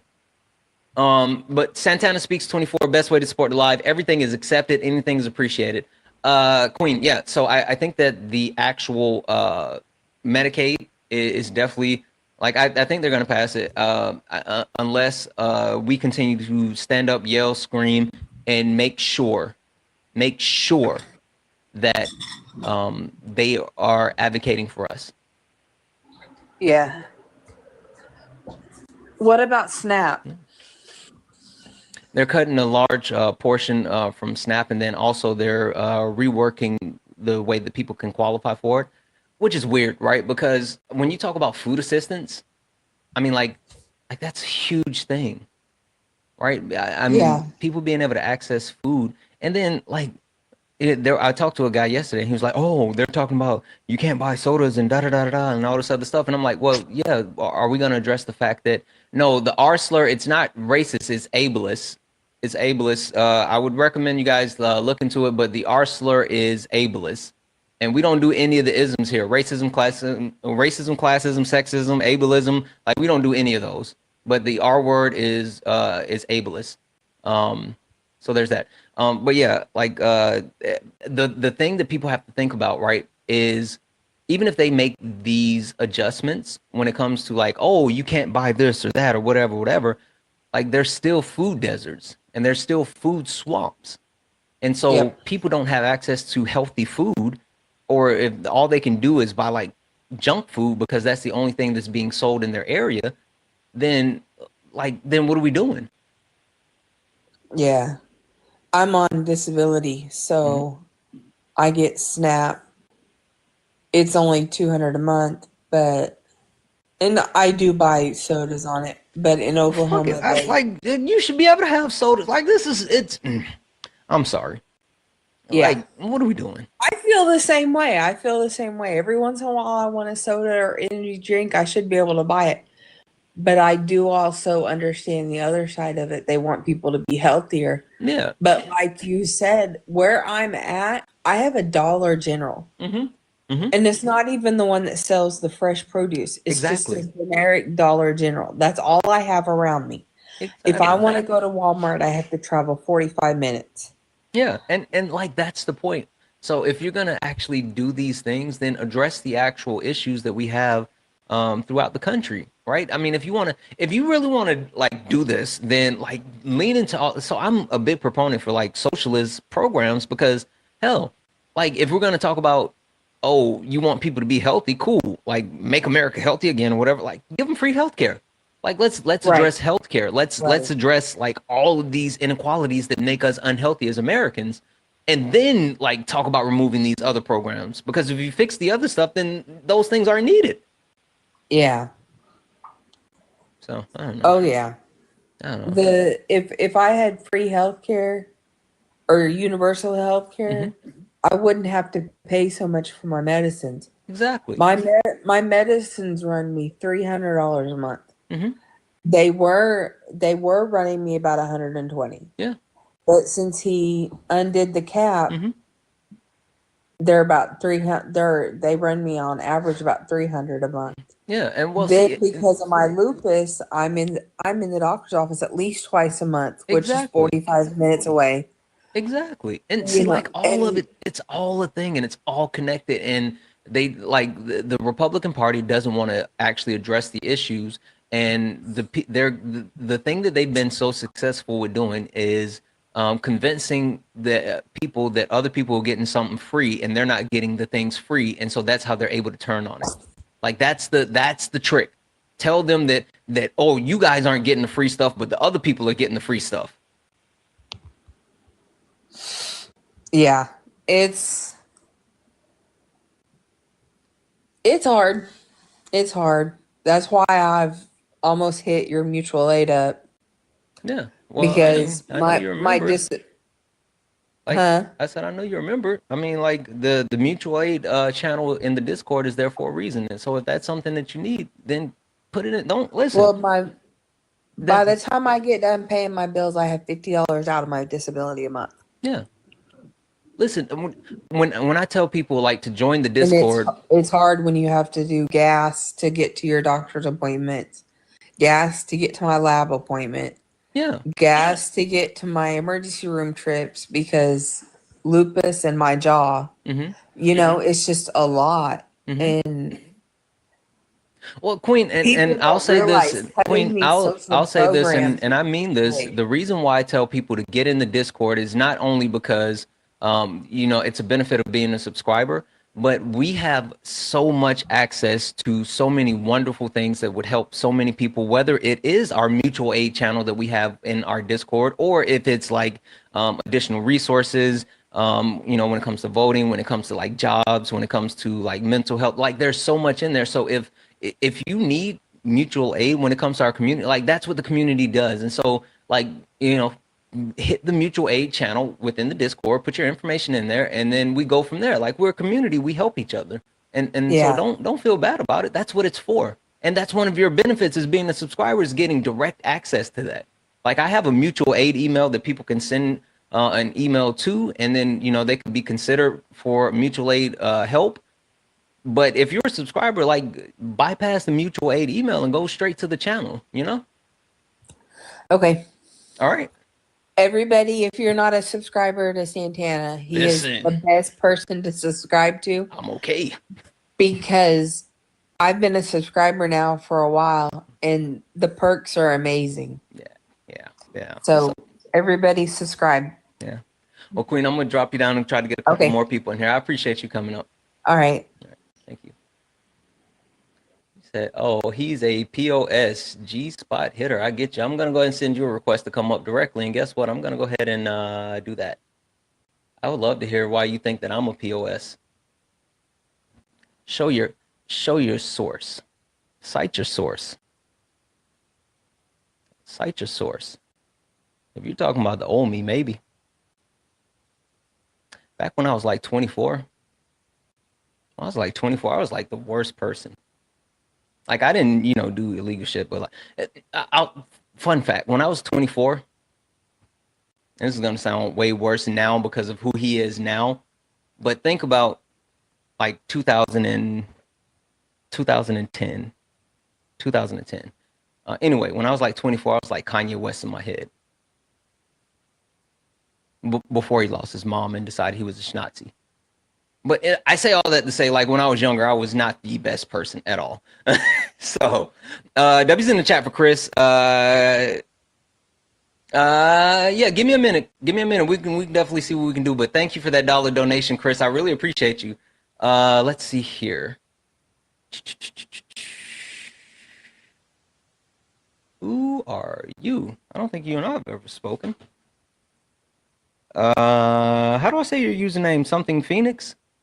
Oh, you're still spinning in. How old am I? I'm 38 now. 38 now. You know what? Lived through a lot of experiences and learned a lot of lessons the hard way. One of my favorite quotes is, hold on, how does it go? Fuck up the quote. A smart man learns from his mistakes, but a wise man learns from others' mistakes. And I try to keep that in mind now. I had to learn from my own mistakes, but if I was really smart, I would learn from the same mistakes that other people were making. But I didn't. Hey guys, look up at the top here. If you see the word follow, that means you're not following me. Go ahead and hit that follow button. Hit that follow button. Hit the follow button. Make sure you're following me. It is the only way that you're gonna be able to catch me when I go live, because you don't know when I'm gonna go live. So we want to make sure you catch me when I'm going live. So you know, gotta make sure Make sure you catch me when you go live. Right now, gotta go live. Go live. Go live. Deconstructing. How are you? Hi there. Hi. It's What nice would you to like meet to talk you. about? Likewise. What would you like I to talk about? actually was the one the other day who said, I don't care what language they speak as long as my Prime I order know gets that's fucking right. my door. Yeah. Yeah. I mean, I am also a second language learner. English is my first language, but I am also fluent in American Sign Language. So I understand how difficult it is. Yeah. You know what's interesting though, like the problem that I have with those type of conversations is that these people don't really mean it, right? It's not like they truly mean those things. They're just using them as hateful talking points. That's why, like, when I debate certain people, I have an issue with it because they don't like. If you genuinely mean something, then okay, I'll engage. But a lot of these people only use these talking points as coverage for their hateful rhetoric, right? Like, even when they start talking about transgender people, and they say, "Oh, men shouldn't be able to be in women's sports." You don't care about women's sports. You just want to be hateful. So just say you want to be hateful.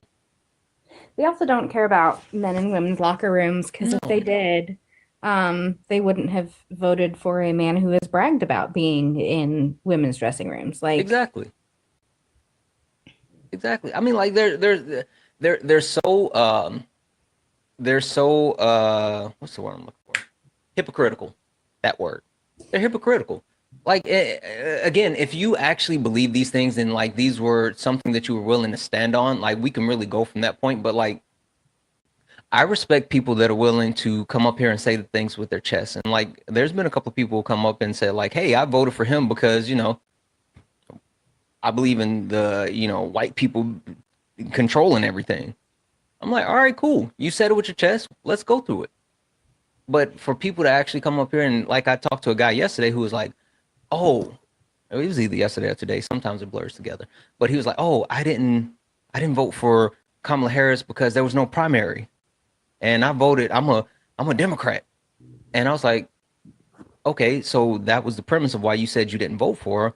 But then you're telling me that you never voted against any other past Democratic president who didn't have a primary because they were incumbent. And then you also said that if Joe Biden would not have dropped out, you would have voted for him. Well, you just didn't want to vote for the woman. You also admitted that you didn't vote for Hillary Clinton. So you just didn't want the women. That's the thing." and then they call women too emotional to be president, but yet They got big feelings. They got big feelings.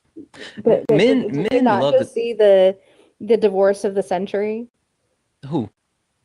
Trump and Elon. Yeah, I mean that was imminent.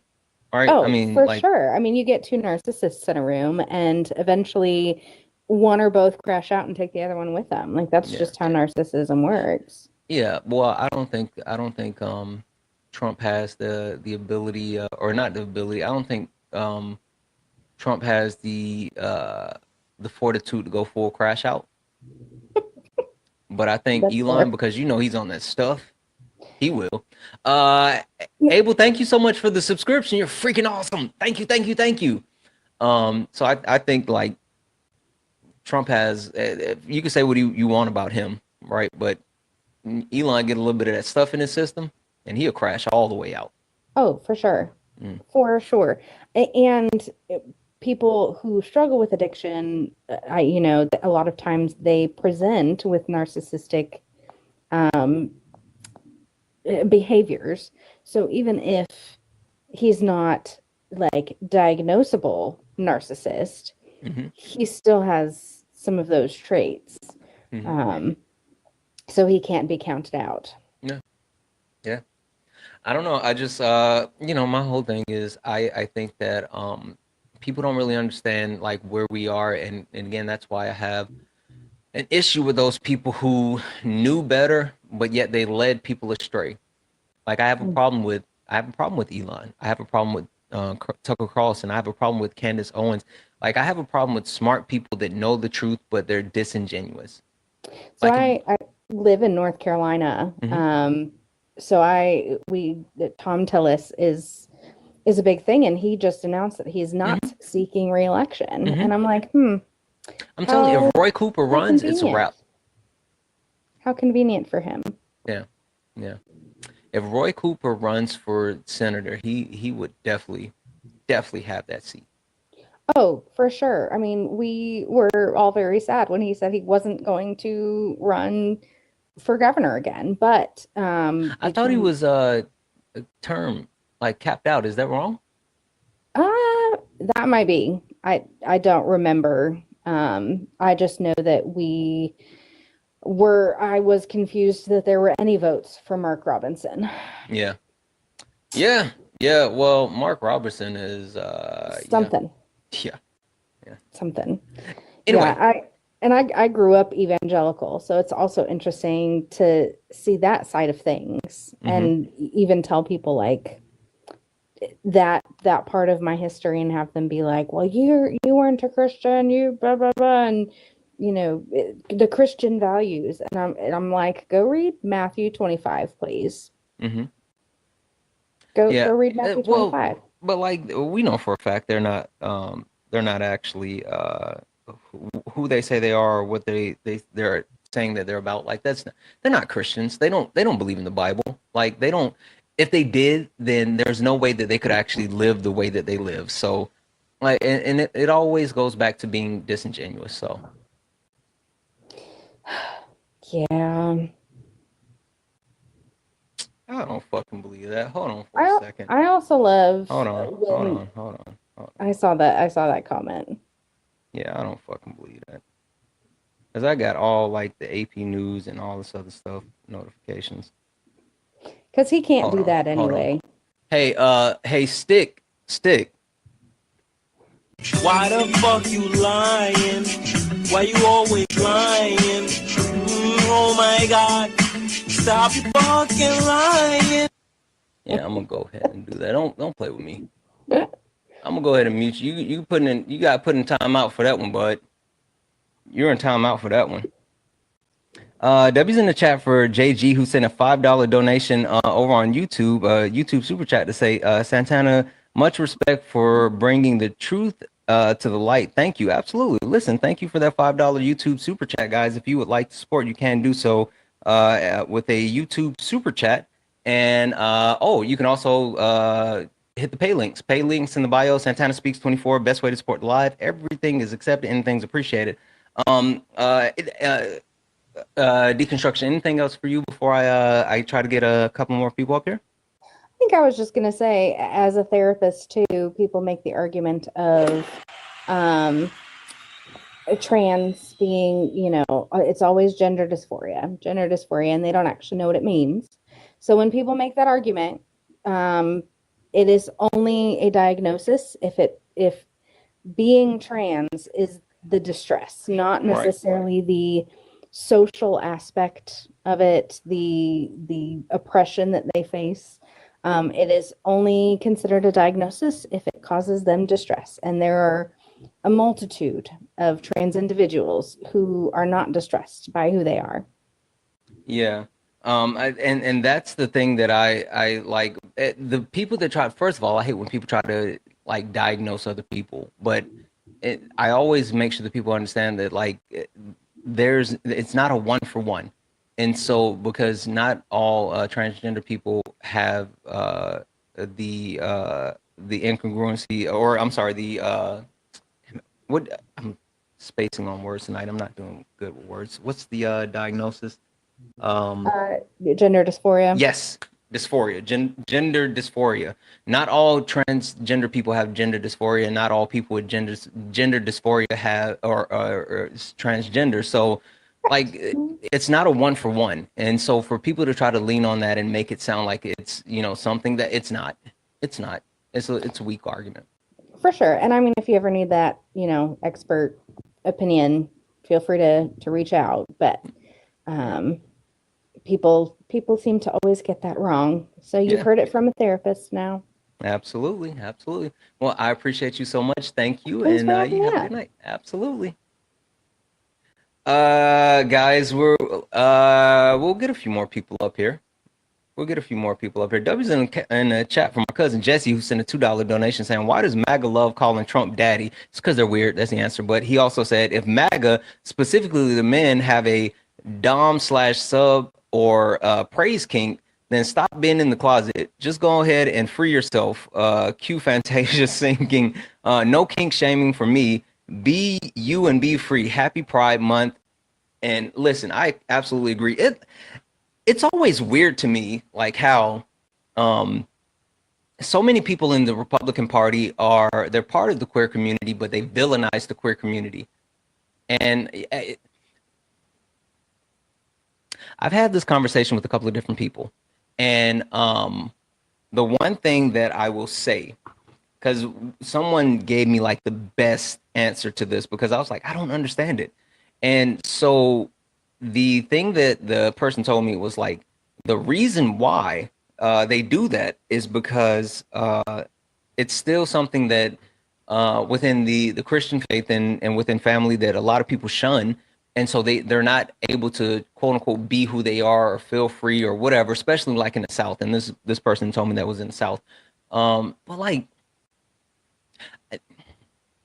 let's say, and this is just hypothetical, right? Let's say that you are a part of the queer community, but you don't want to be out, right? You don't want to be out and about, right?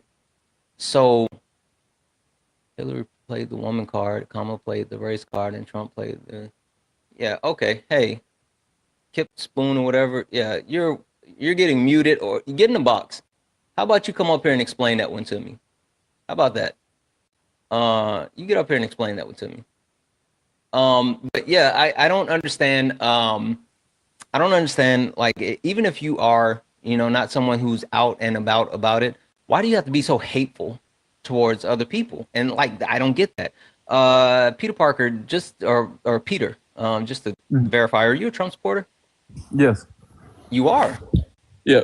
Interesting. Interesting. Okay. Hey, got a question for you. Yeah. Hello. Do you want to play a game? Peter, which one did you vote for? More war, higher prices, less freedom, the love of isms and phobias, or did you just want a king? What did I vote for? Yeah, which one of these did you vote for? I didn't necessarily vote for any of those, but Oh, okay. So you plan on trying to prove me wrong. All right, cool. Let's do it, Peter. Peter, what did you actually vote for? I wasn't. What did I actually vote for? Mm-hmm. Okay, yeah, I can go off that. I think he purported more of a Christian ideology to America than any other candidate. Peter. Yeah. Why the fuck you lying? Oh my Why you always lying? Oh my God. Stop fucking lying. Peter, what about Trump at all? Like anything, like just the smallest sliver of anything says that Donald Jimothy Trump is a Christian. Not that he himself is a Christian, but he purported to society. Oh, okay. I thought you said report. Okay. Yeah. Okay. So, are you saying that in the sense of like the Heritage Foundation? I'm not familiar. Okay, be specific then. Tell me what makes you say that. The reason why I say that is because he speaks like on certain social issues that would like are grounded in morality, and those. But he has no. He doesn't. He has no morality. He speaks about social issues that grounded in morality. He doesn't have to have morality to speak about social issues that are grounded in it. So your point is not that he actually lives or exhibits any of these things. He at least talks about those things. And so you think that him talking about those things actually leads credence to those things happening because he's talking about them? No, I think that it's just because he's talking about it, it's giving society a level more of political enlightenment that any other candidate has ever done, ever. But how, if one, he's not talking about them consistently because he doesn't actually believe in them, and two, he's not actually talking about any of these things with any type of real comprehension because he doesn't live them or know them.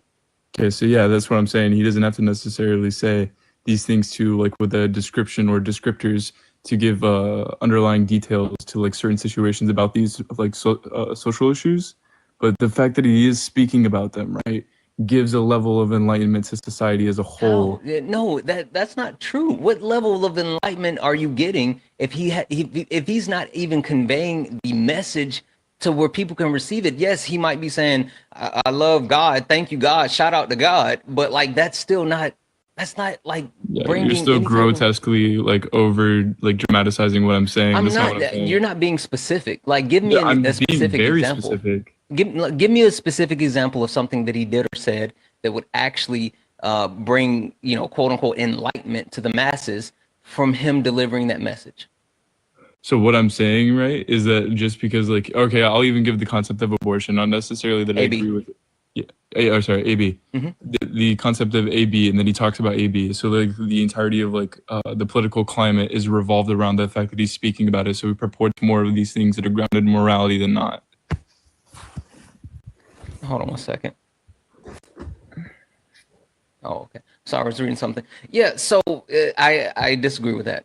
And the reason why I disagree with that is because the contention of AB has been a social issue for way longer than Donald Trump has been in politics. So that's not a thing. He didn't bring any higher level of enlightenment to the AB conversation. It's not like it was something that no one had at the forefront, and then once he started talking about it, it became a thing. Like literally, the Heritage Foundation, which you said you don't know about, but they've had a plan to overturn Roe for about 50, almost 60 years. Fun fact: I love Seinfeld. Have you ever watched? How old are you, Parker? Peter?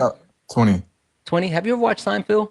I'm not familiar, man. Sure. So Seinfeld was one of my favorite shows. I still watch Seinfeld today. And one of my favorite episodes was when Elaine was actually dating this guy, right? He was a mover. And it was the episode where they end up getting into like this whole thing with Poppy, right? They went to the restaurant and they got ready to sit down and they were going to eat. And Elaine found out that Poppy was actually pro-life. And Elaine was like, F that, we're not going to eat here. And she flipped the table, not literally, but whole thing. And so then Jerry was having a conversation with Elaine. And then they were like, oh, she was dating this guy. And she was like, oh, he's so handsome. He's so smart, da-da-da-da-da. And then Jerry was like, but how does he feel about your choice? And so she ended up having a conversation with the guy. And he's like, oh, life is innocent and da-da-da. And so she ended up breaking up with him. And so I know this is like just a, pointless point that I just made to you, but the point that I'm actually trying to make is even back in the 90s, this was a huge point of contention. Donald Trump did nothing to actually bring any light to the AB conversation. So you wouldn't agree that like the younger generation has had like another level of political enlightenment to this day? You don't think so? Like creators like Dean, Parker, those like never existed before and just now exist now? No, they existed. It's just that they have an actual platform now. Right. Yeah, I mean, so it brings relevance to the situation with the younger generation. So would you agree that TikTok's like younger generation is predominantly? I think that's innovation, right? And it's not Donald Trump. Like the thing is, and I'm 38 years old. I'm old enough to remember not only, MySpace, but I remember Black Planet, right? I remember the actual avenues that people had. And so the development of time and innovation gives people a voice. And so you have young people who have been speaking on social issues, and like literally every major movement that we've had not only have been led by the marginalized community, but major movements are often led by the youth, like literally the youth.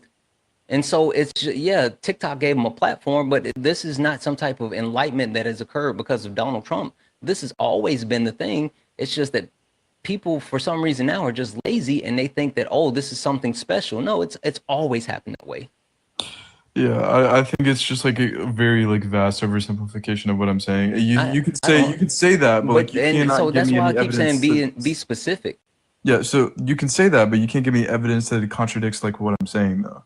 Well, but what you're saying is like the only specific point that you've given me is that you said you think Donald Trump has brought in the AB conversation to light and brought into like a higher level of enlightenment when it comes to the American society. And I just specifically have told you, one, the Heritage Foundation has, ever since the implementation of Roe, the Heritage Foundation has been trying to overturn it, and it's been a constant conversation that was in mainstream media, i.e. Seinfeld, which Seinfeld was not only one of the highest grossing television shows, but they literally, it was one of the first episodes where like the actual actors were getting, I think, like $1 million an episode or something. Like, and this was in the 90s. Young people like me are not watching Seinfeld, bro. That's what I'm trying to tell you. I'm not saying that. What I'm saying is the point that you tried to make is that Donald Trump has brought AB into the front of everyone in America. And I'm telling you, that conversation has always been there, no matter whether you wanted to hear it or not. If you're trying to say that that he somehow made this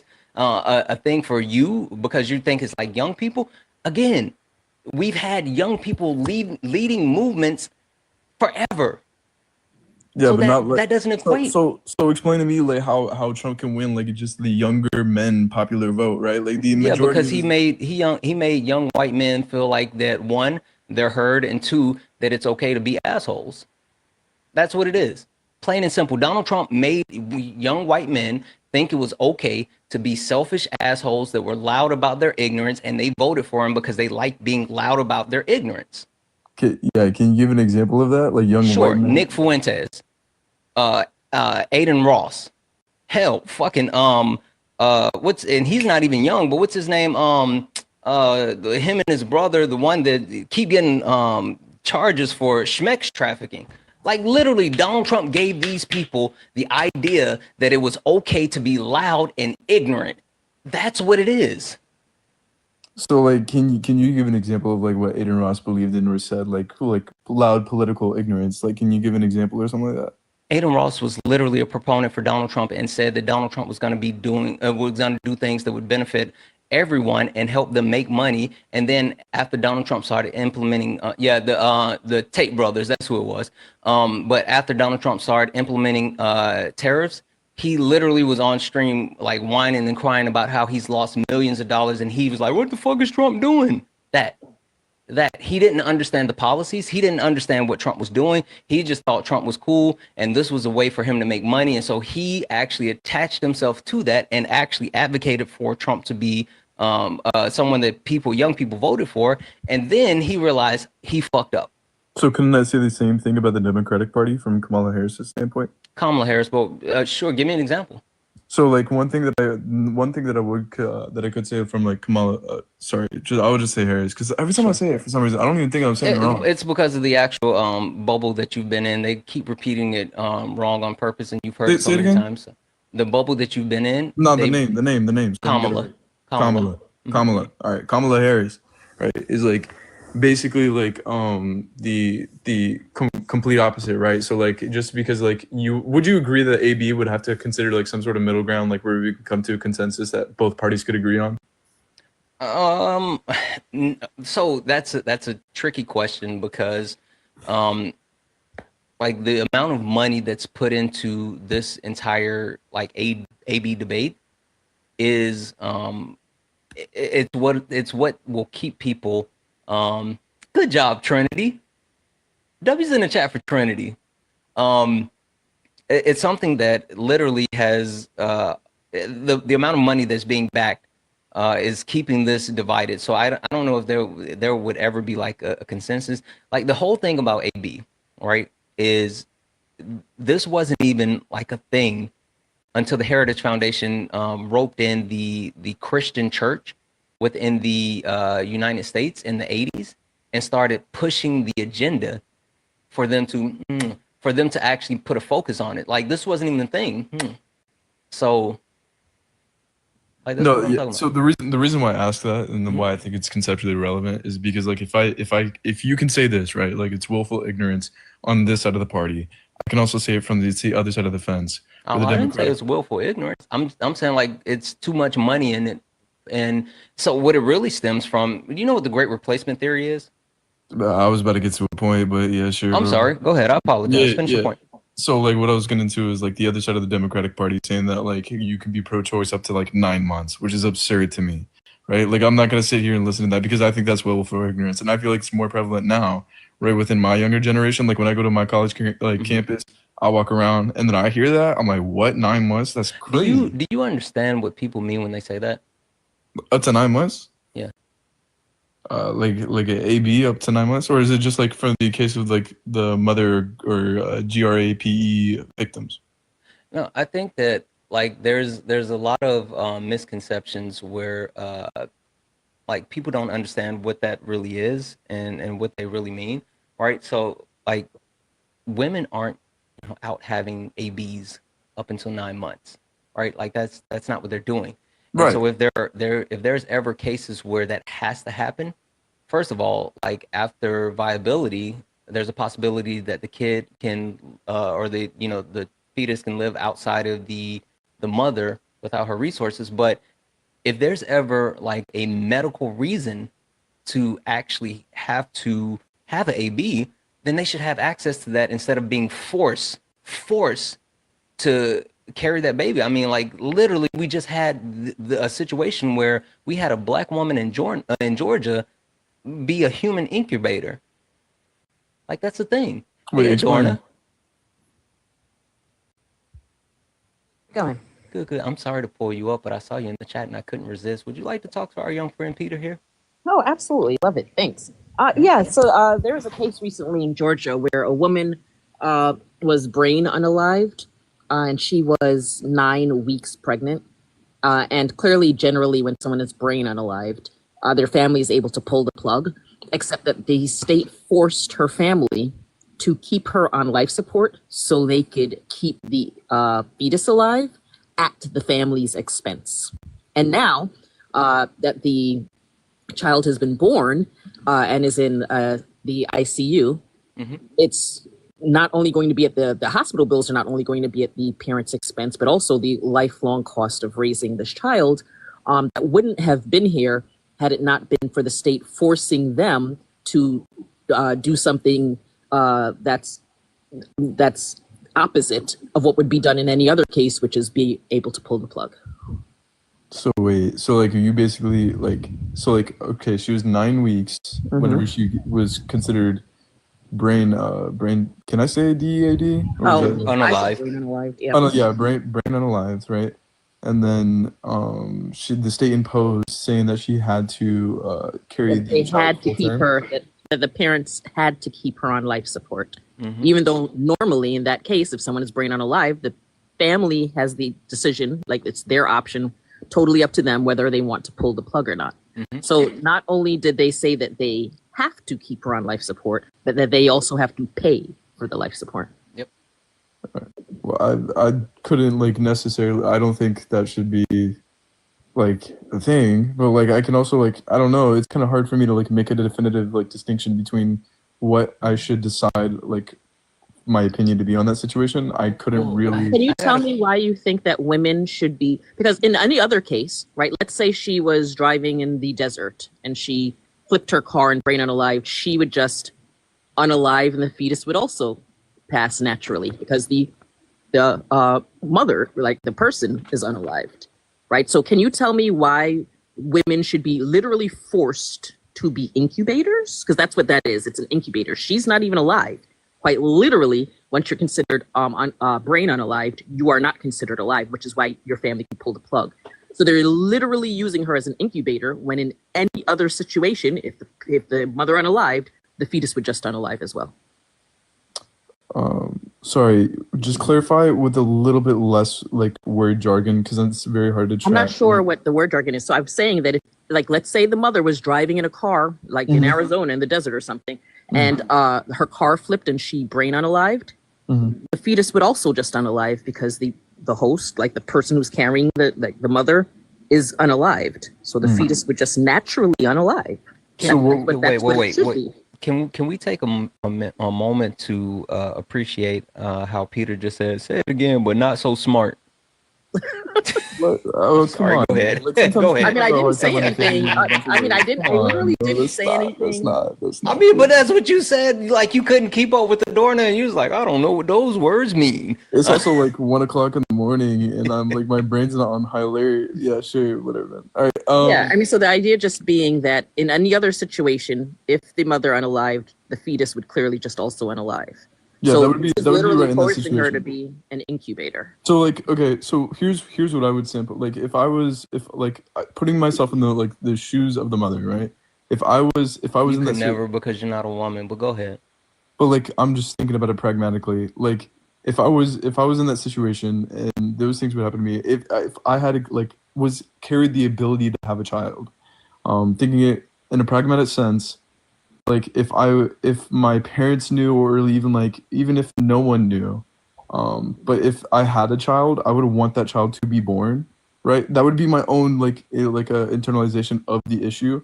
Now, if she clearly stated, or if she clearly it's such a hard gray area to make a decision. I'm not sure why that would be a gray area when I just stated that in any other situation, if the mother unalives, the fetus also just unalives. But what if the mother wanted the child to be born? That's yeah. the So issue unless we she have. has, I don't know if you understand consent, but unless she has expressed that, then she hasn't consented to that. If she wanted that, she would have stated that. She hasn't stated to that, which means she hasn't consented. So that shouldn't be done. But she's not capable of wait. giving- she's not capable of giving Also, consent. wait. So Precisely. if she is in a state where she can't make the decision for herself, why is it that her family can't make the decision and the state is making the decision for them? Yeah, I Also, don't she agree had with a, that. Yeah. also the chat is saying she had a DNR, a do not resuscitate, which is illegal, which is legally binding, which states if I'm something happens to me, I don't want to be kept alive. And so they ignored her DNR, ignored her family's wishes, and did whatever the heck they wanted at the family's expense. Yeah, I don't agree with not letting it be up to the family. That I can agree. Or with that. or her, she had a DNR. Because Yeah. you just stated, how do you know she wouldn't want that? Because Well, she then, said so. then of course, then I disagree. Yeah. Then of course I But disagree. I guess my bigger premise behind all of this is why should your opinion matter to other women?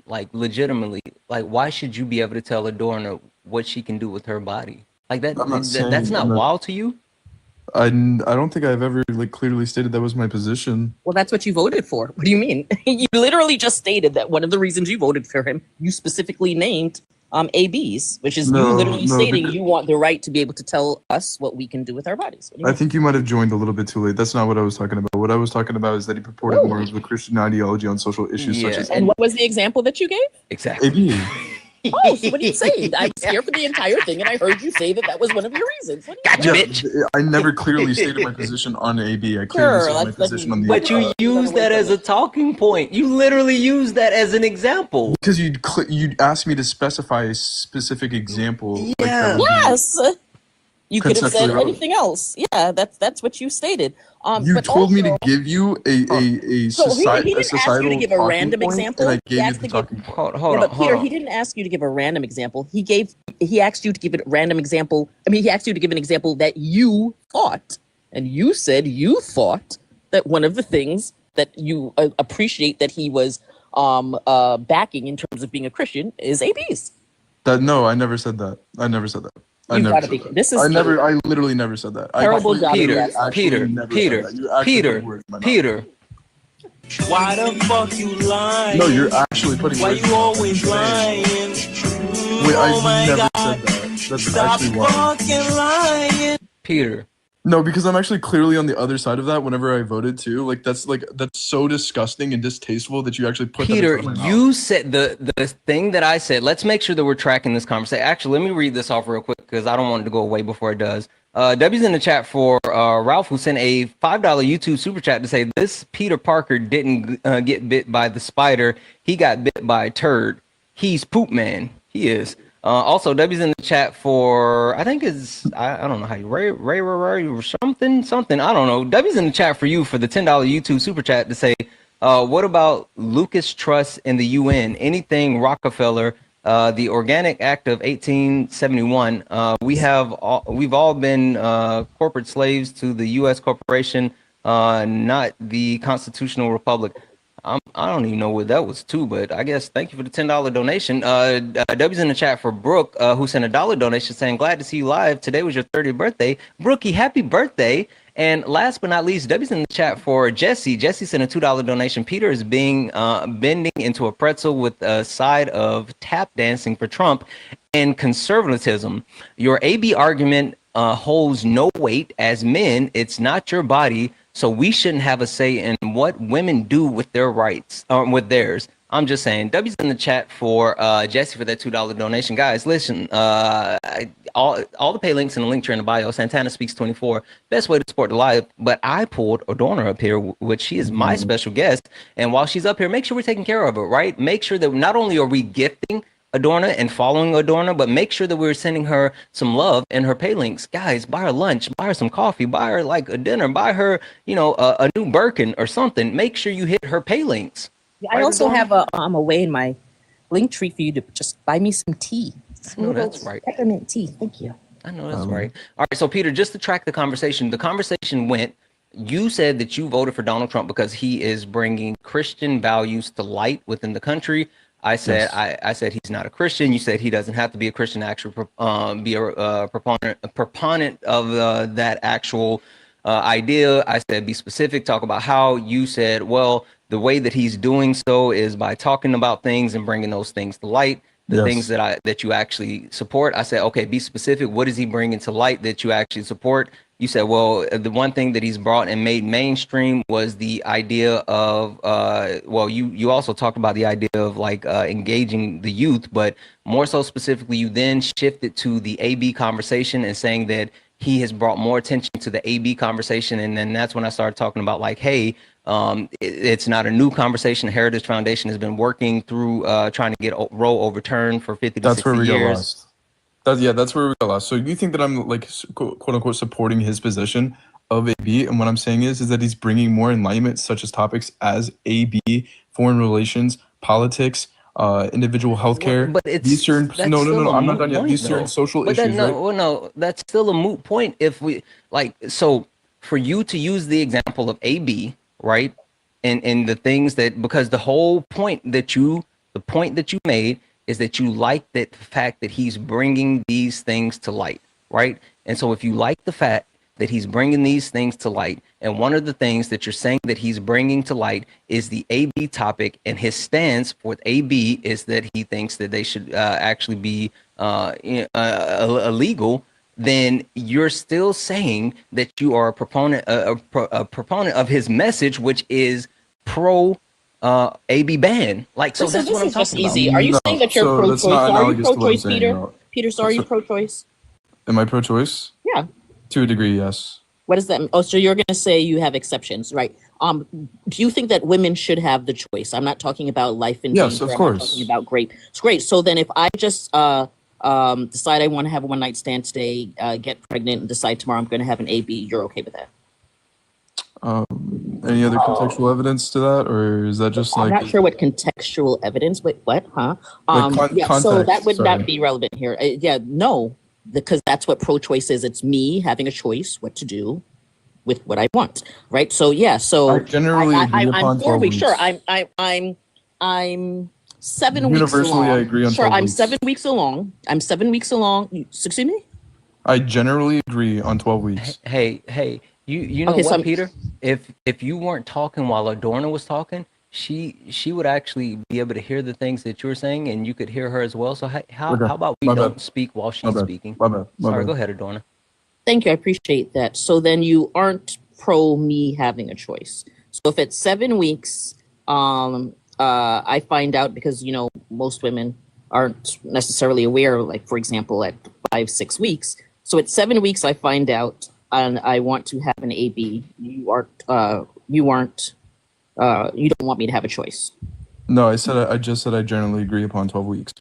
Yeah, so then that's no. You don't want me to have a choice. How is that 7 weeks saying that you like what? Oh, wait, I'm so sorry. Are you saying up until 12 weeks I can? Yes. Okay, so what happens if, for example, it's delayed? I've gotten my my menstrual cycle for 3 months, and so I find out at 15 weeks. You think that I should have to carry it? Wait, you've had your menstrual cycle for 3 months, and you wait. Yeah, I don't you've know. had 3 See, this is what consecutive. happens when men discuss That literally happens. women's bodies. That literally happens. Literally happens.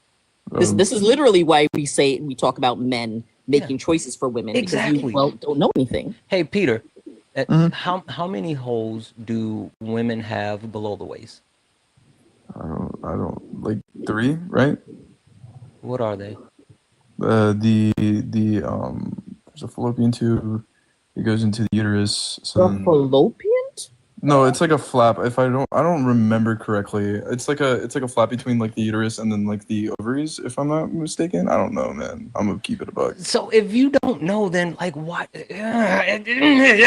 Because I'm pretty sure the reason why I make that distinction is because people are talking about the main proprietary factor point is like that sentience begins at 24 weeks. Sure, my point is like you don't know enough about the woman's body to be trying to dictate to the women about their bodies. Like let the women make the decisions about their bodies. Mind your own fucking business. That's just the point, None Peter. of this is like the basis of my argument, though. Like I could care less. Like you could go up to 24 for all I care. That's not the basis of my argument. Like this has no like substantial, like no substance of what I'm saying because you just straw man my argument. The reason why I'm talking about this, right, is because the AB topic was not as prevalent inside of the younger generation up until like literally until he was inaugurated inside of office. I can generally agree upon that because it's been case studies proving my point. So saying that these things have been more prevalent inside of our society now is completely right of me to say because the society has been all around politically enlightened. You cannot go inside of a high school. You cannot go inside of a borderline middle school. Like my middle school cousin is literally talking about politics, and he has the education of a 7th grader. Like what? This is completely right of me to say that the majority of society has been politically enlightened, such as topics as who is Fred healthcare. Hampton? Wait, but also, okay. Who is Fred Hampton? Who's what? Fred Hampton. Who is Fred Hampton? I'm not a savant, bro. Hey, Adorno, my point that I made to him, right, is that the youth have always been at the forefront of political movements and has consistently been the leaders when it came to change, specifically like marginalized people. I agree with you. And so what I'm saying, it's not new just because you're seeing it, just because you have opened your eyes to it and you see it, does not mean it's new. It's not anecdotal. Can you state that case study? If I go back to my computer, yeah, sure. Hold on. Sure.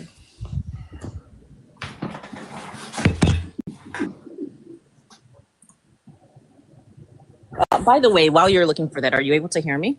Yeah, I can.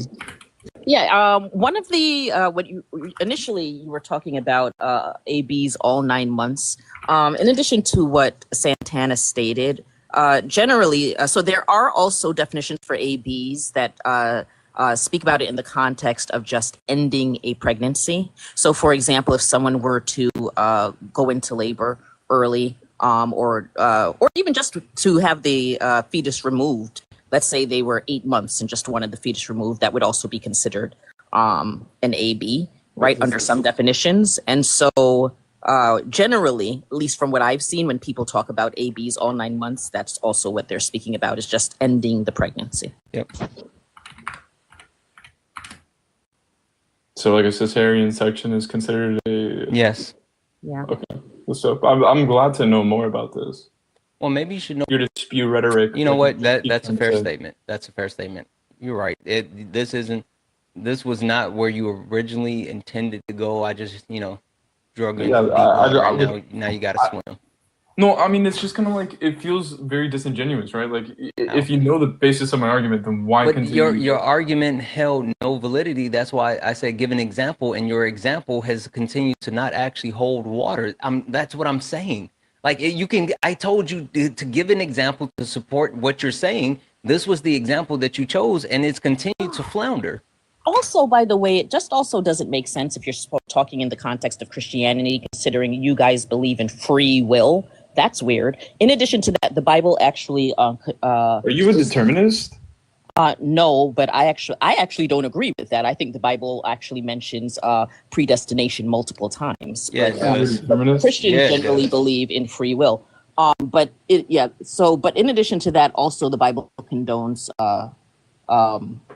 ending pregnancies and the unaliving of fetuses. Yeah. So that would also be odd in terms of a Christian stance. Like I said, like I have very much like progressive outlooks on like political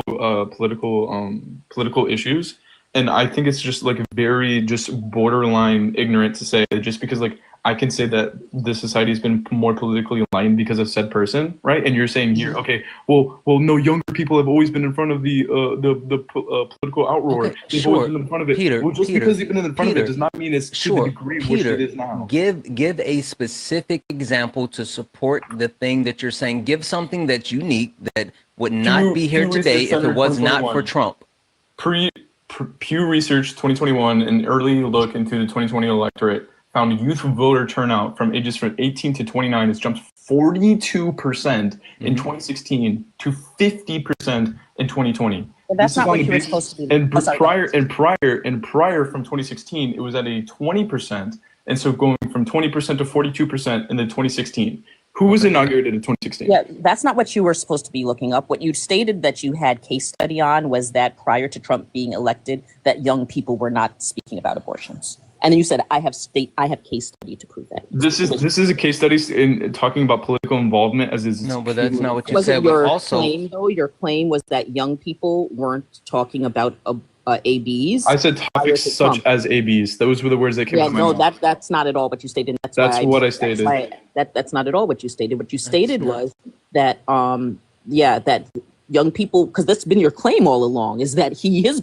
Can you track your arguments? Yeah, your claim all along. Instead of strawmanning my position, would you ask me to clarify my position? Hey, Peter, do you remember what I said earlier about like you talking while Adorna's speaking? Like literally, she was talking and then you immediately jumped in. Yeah, thank you. Your claim all along has been that as a result of Trump being in office or running for office, that young people are now more engaged in regards to ABs. That this is literally your claim, and you stated that you had a case study to back that up. This is how the Fred Hampton discussion came up, etc. This has been your claim, and this is what Santana has been countering.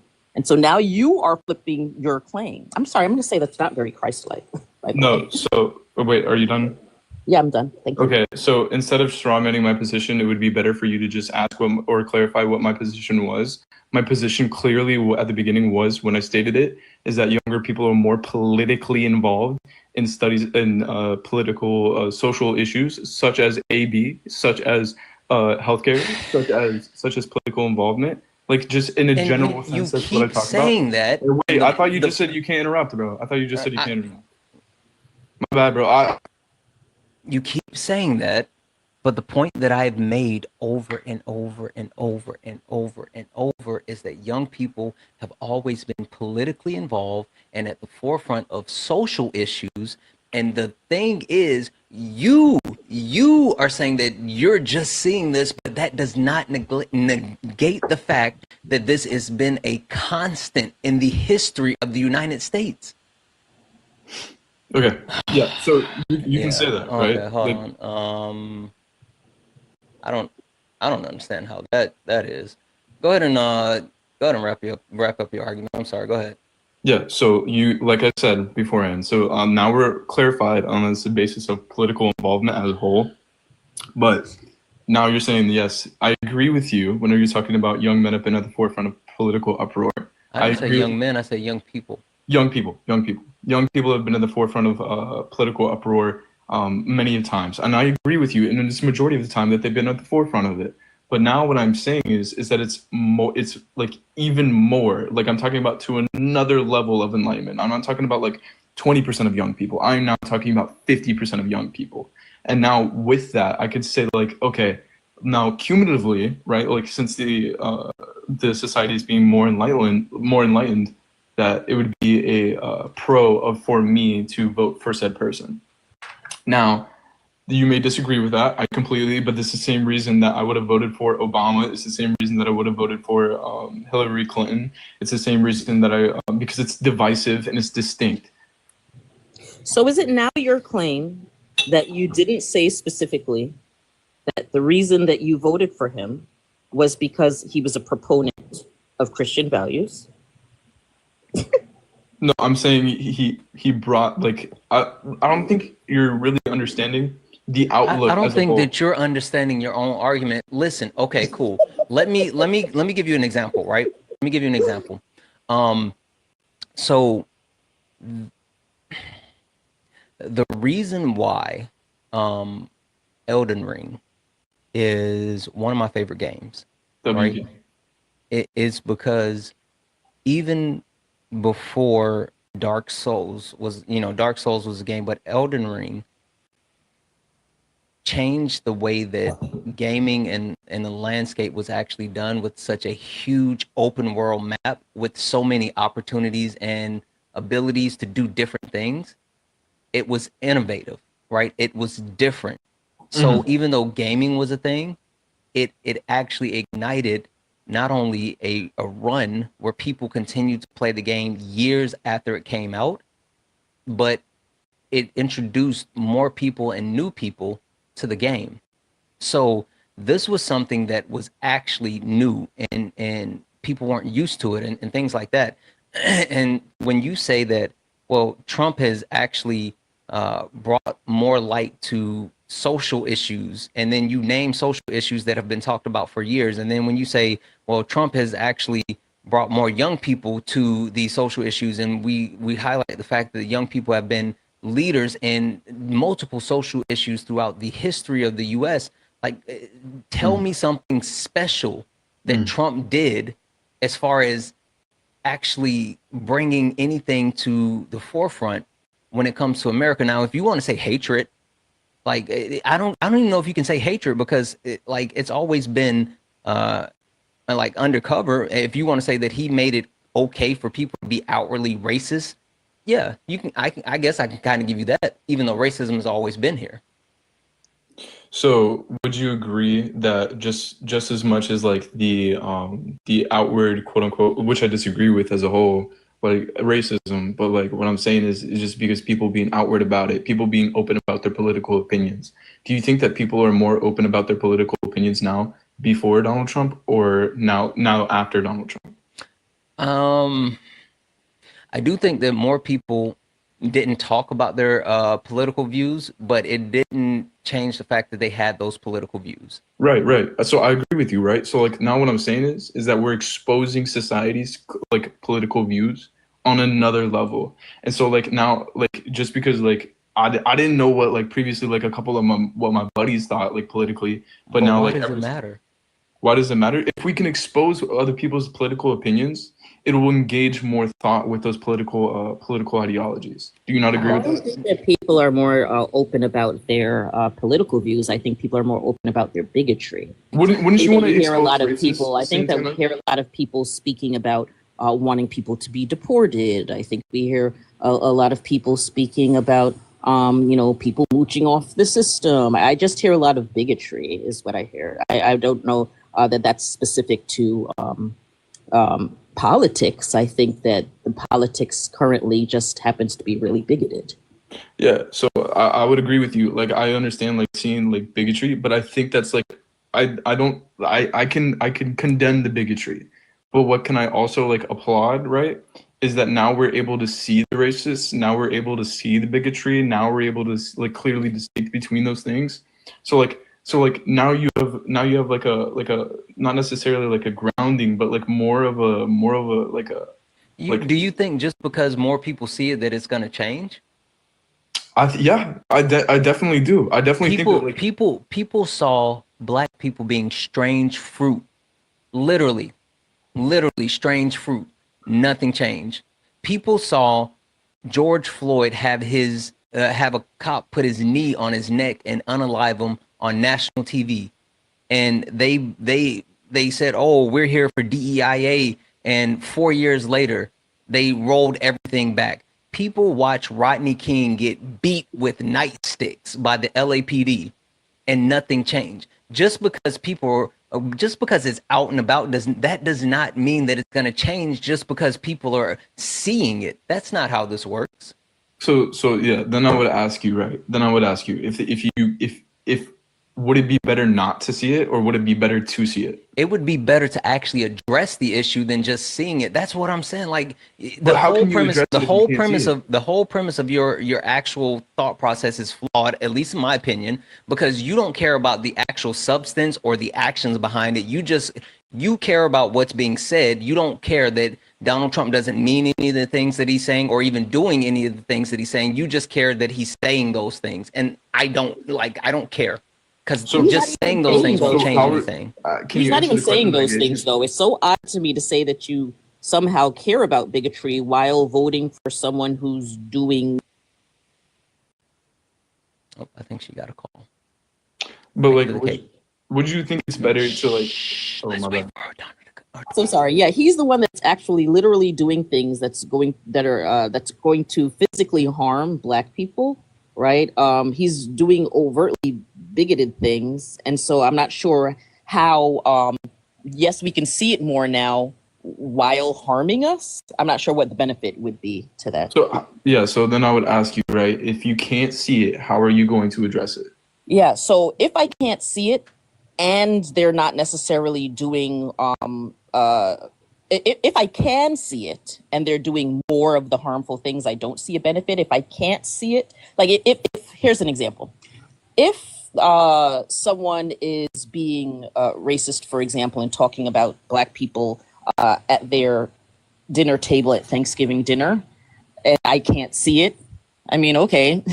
But if now we can see it and they're grabbing rope and putting Black people in trees, I'm gonna vote for the Thanksgiving dinner talk.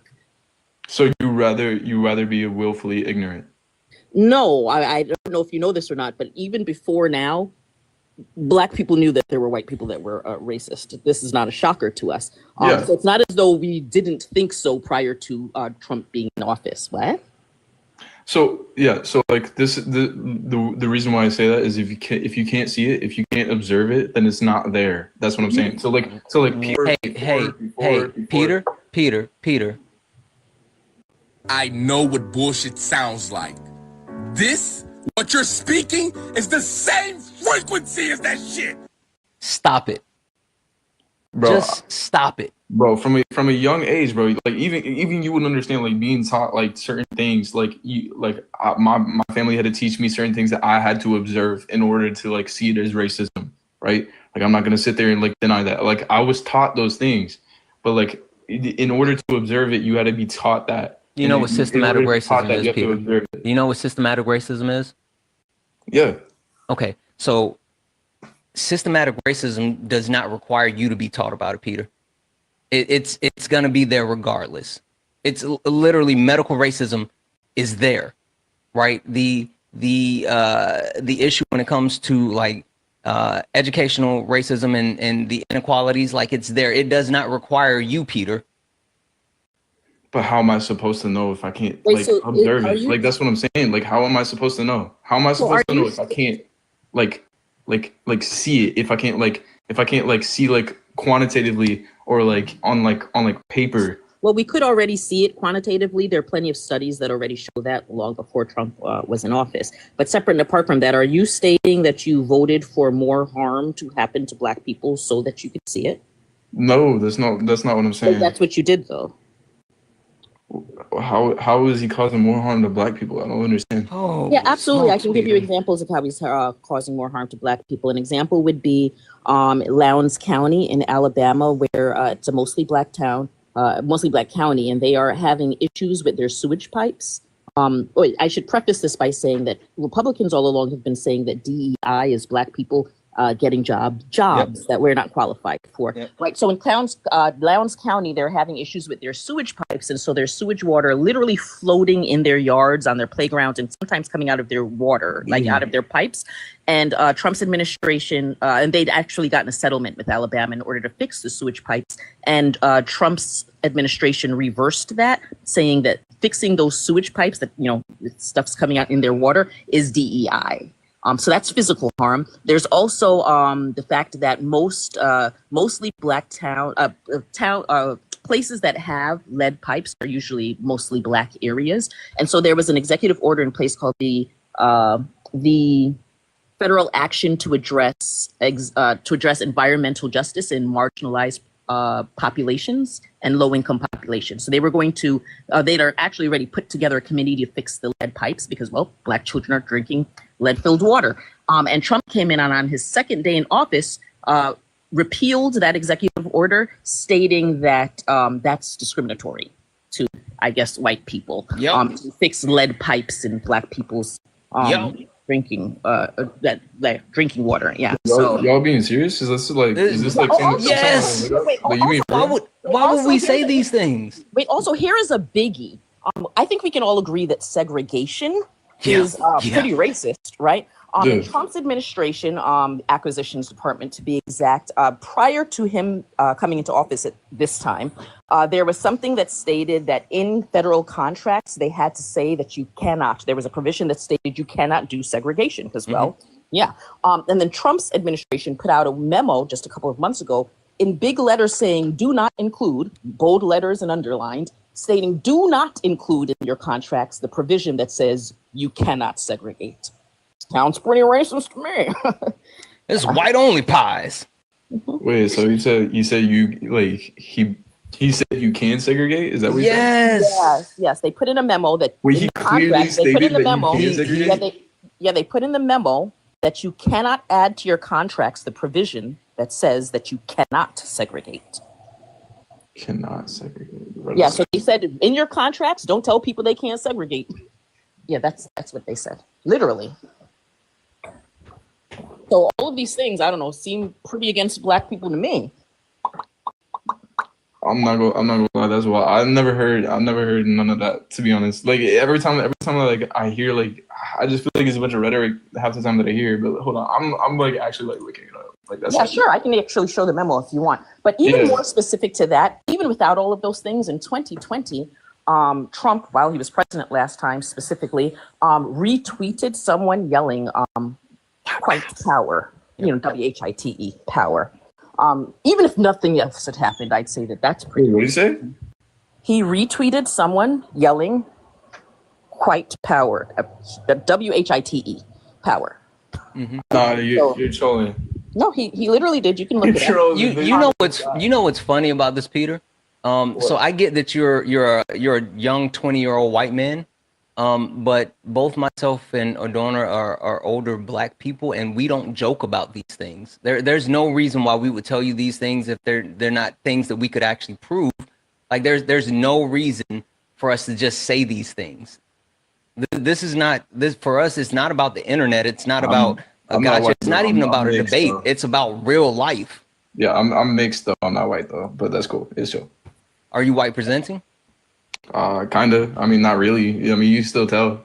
Yeah, I mean, like depending on your phenotypical characteristics. I mean, like if you're passing, I got the nose and the hair, bro. Okay. All right. Cool. Oh Lord. Yeah. Hey, so I know like you're 20, you're biracial. Like, okay, cool. Peter, you want to see a magic trick? What?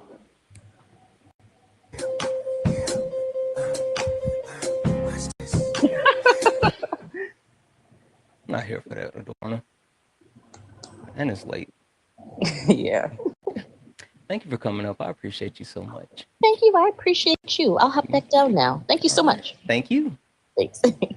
Guys, W's in the chat for Adorna. She is awesome. Awesome. Guys, I know there's people in the box, but legitimately I was gonna end at 10 and it's 10:42 now. Like way past the time that I was gonna end. And if it wasn't for Adorna coming up, and I value her so much, I would have been like show Peter that magic trick. But like this is where we are. Anyway, guys, I'm gonna get out of here.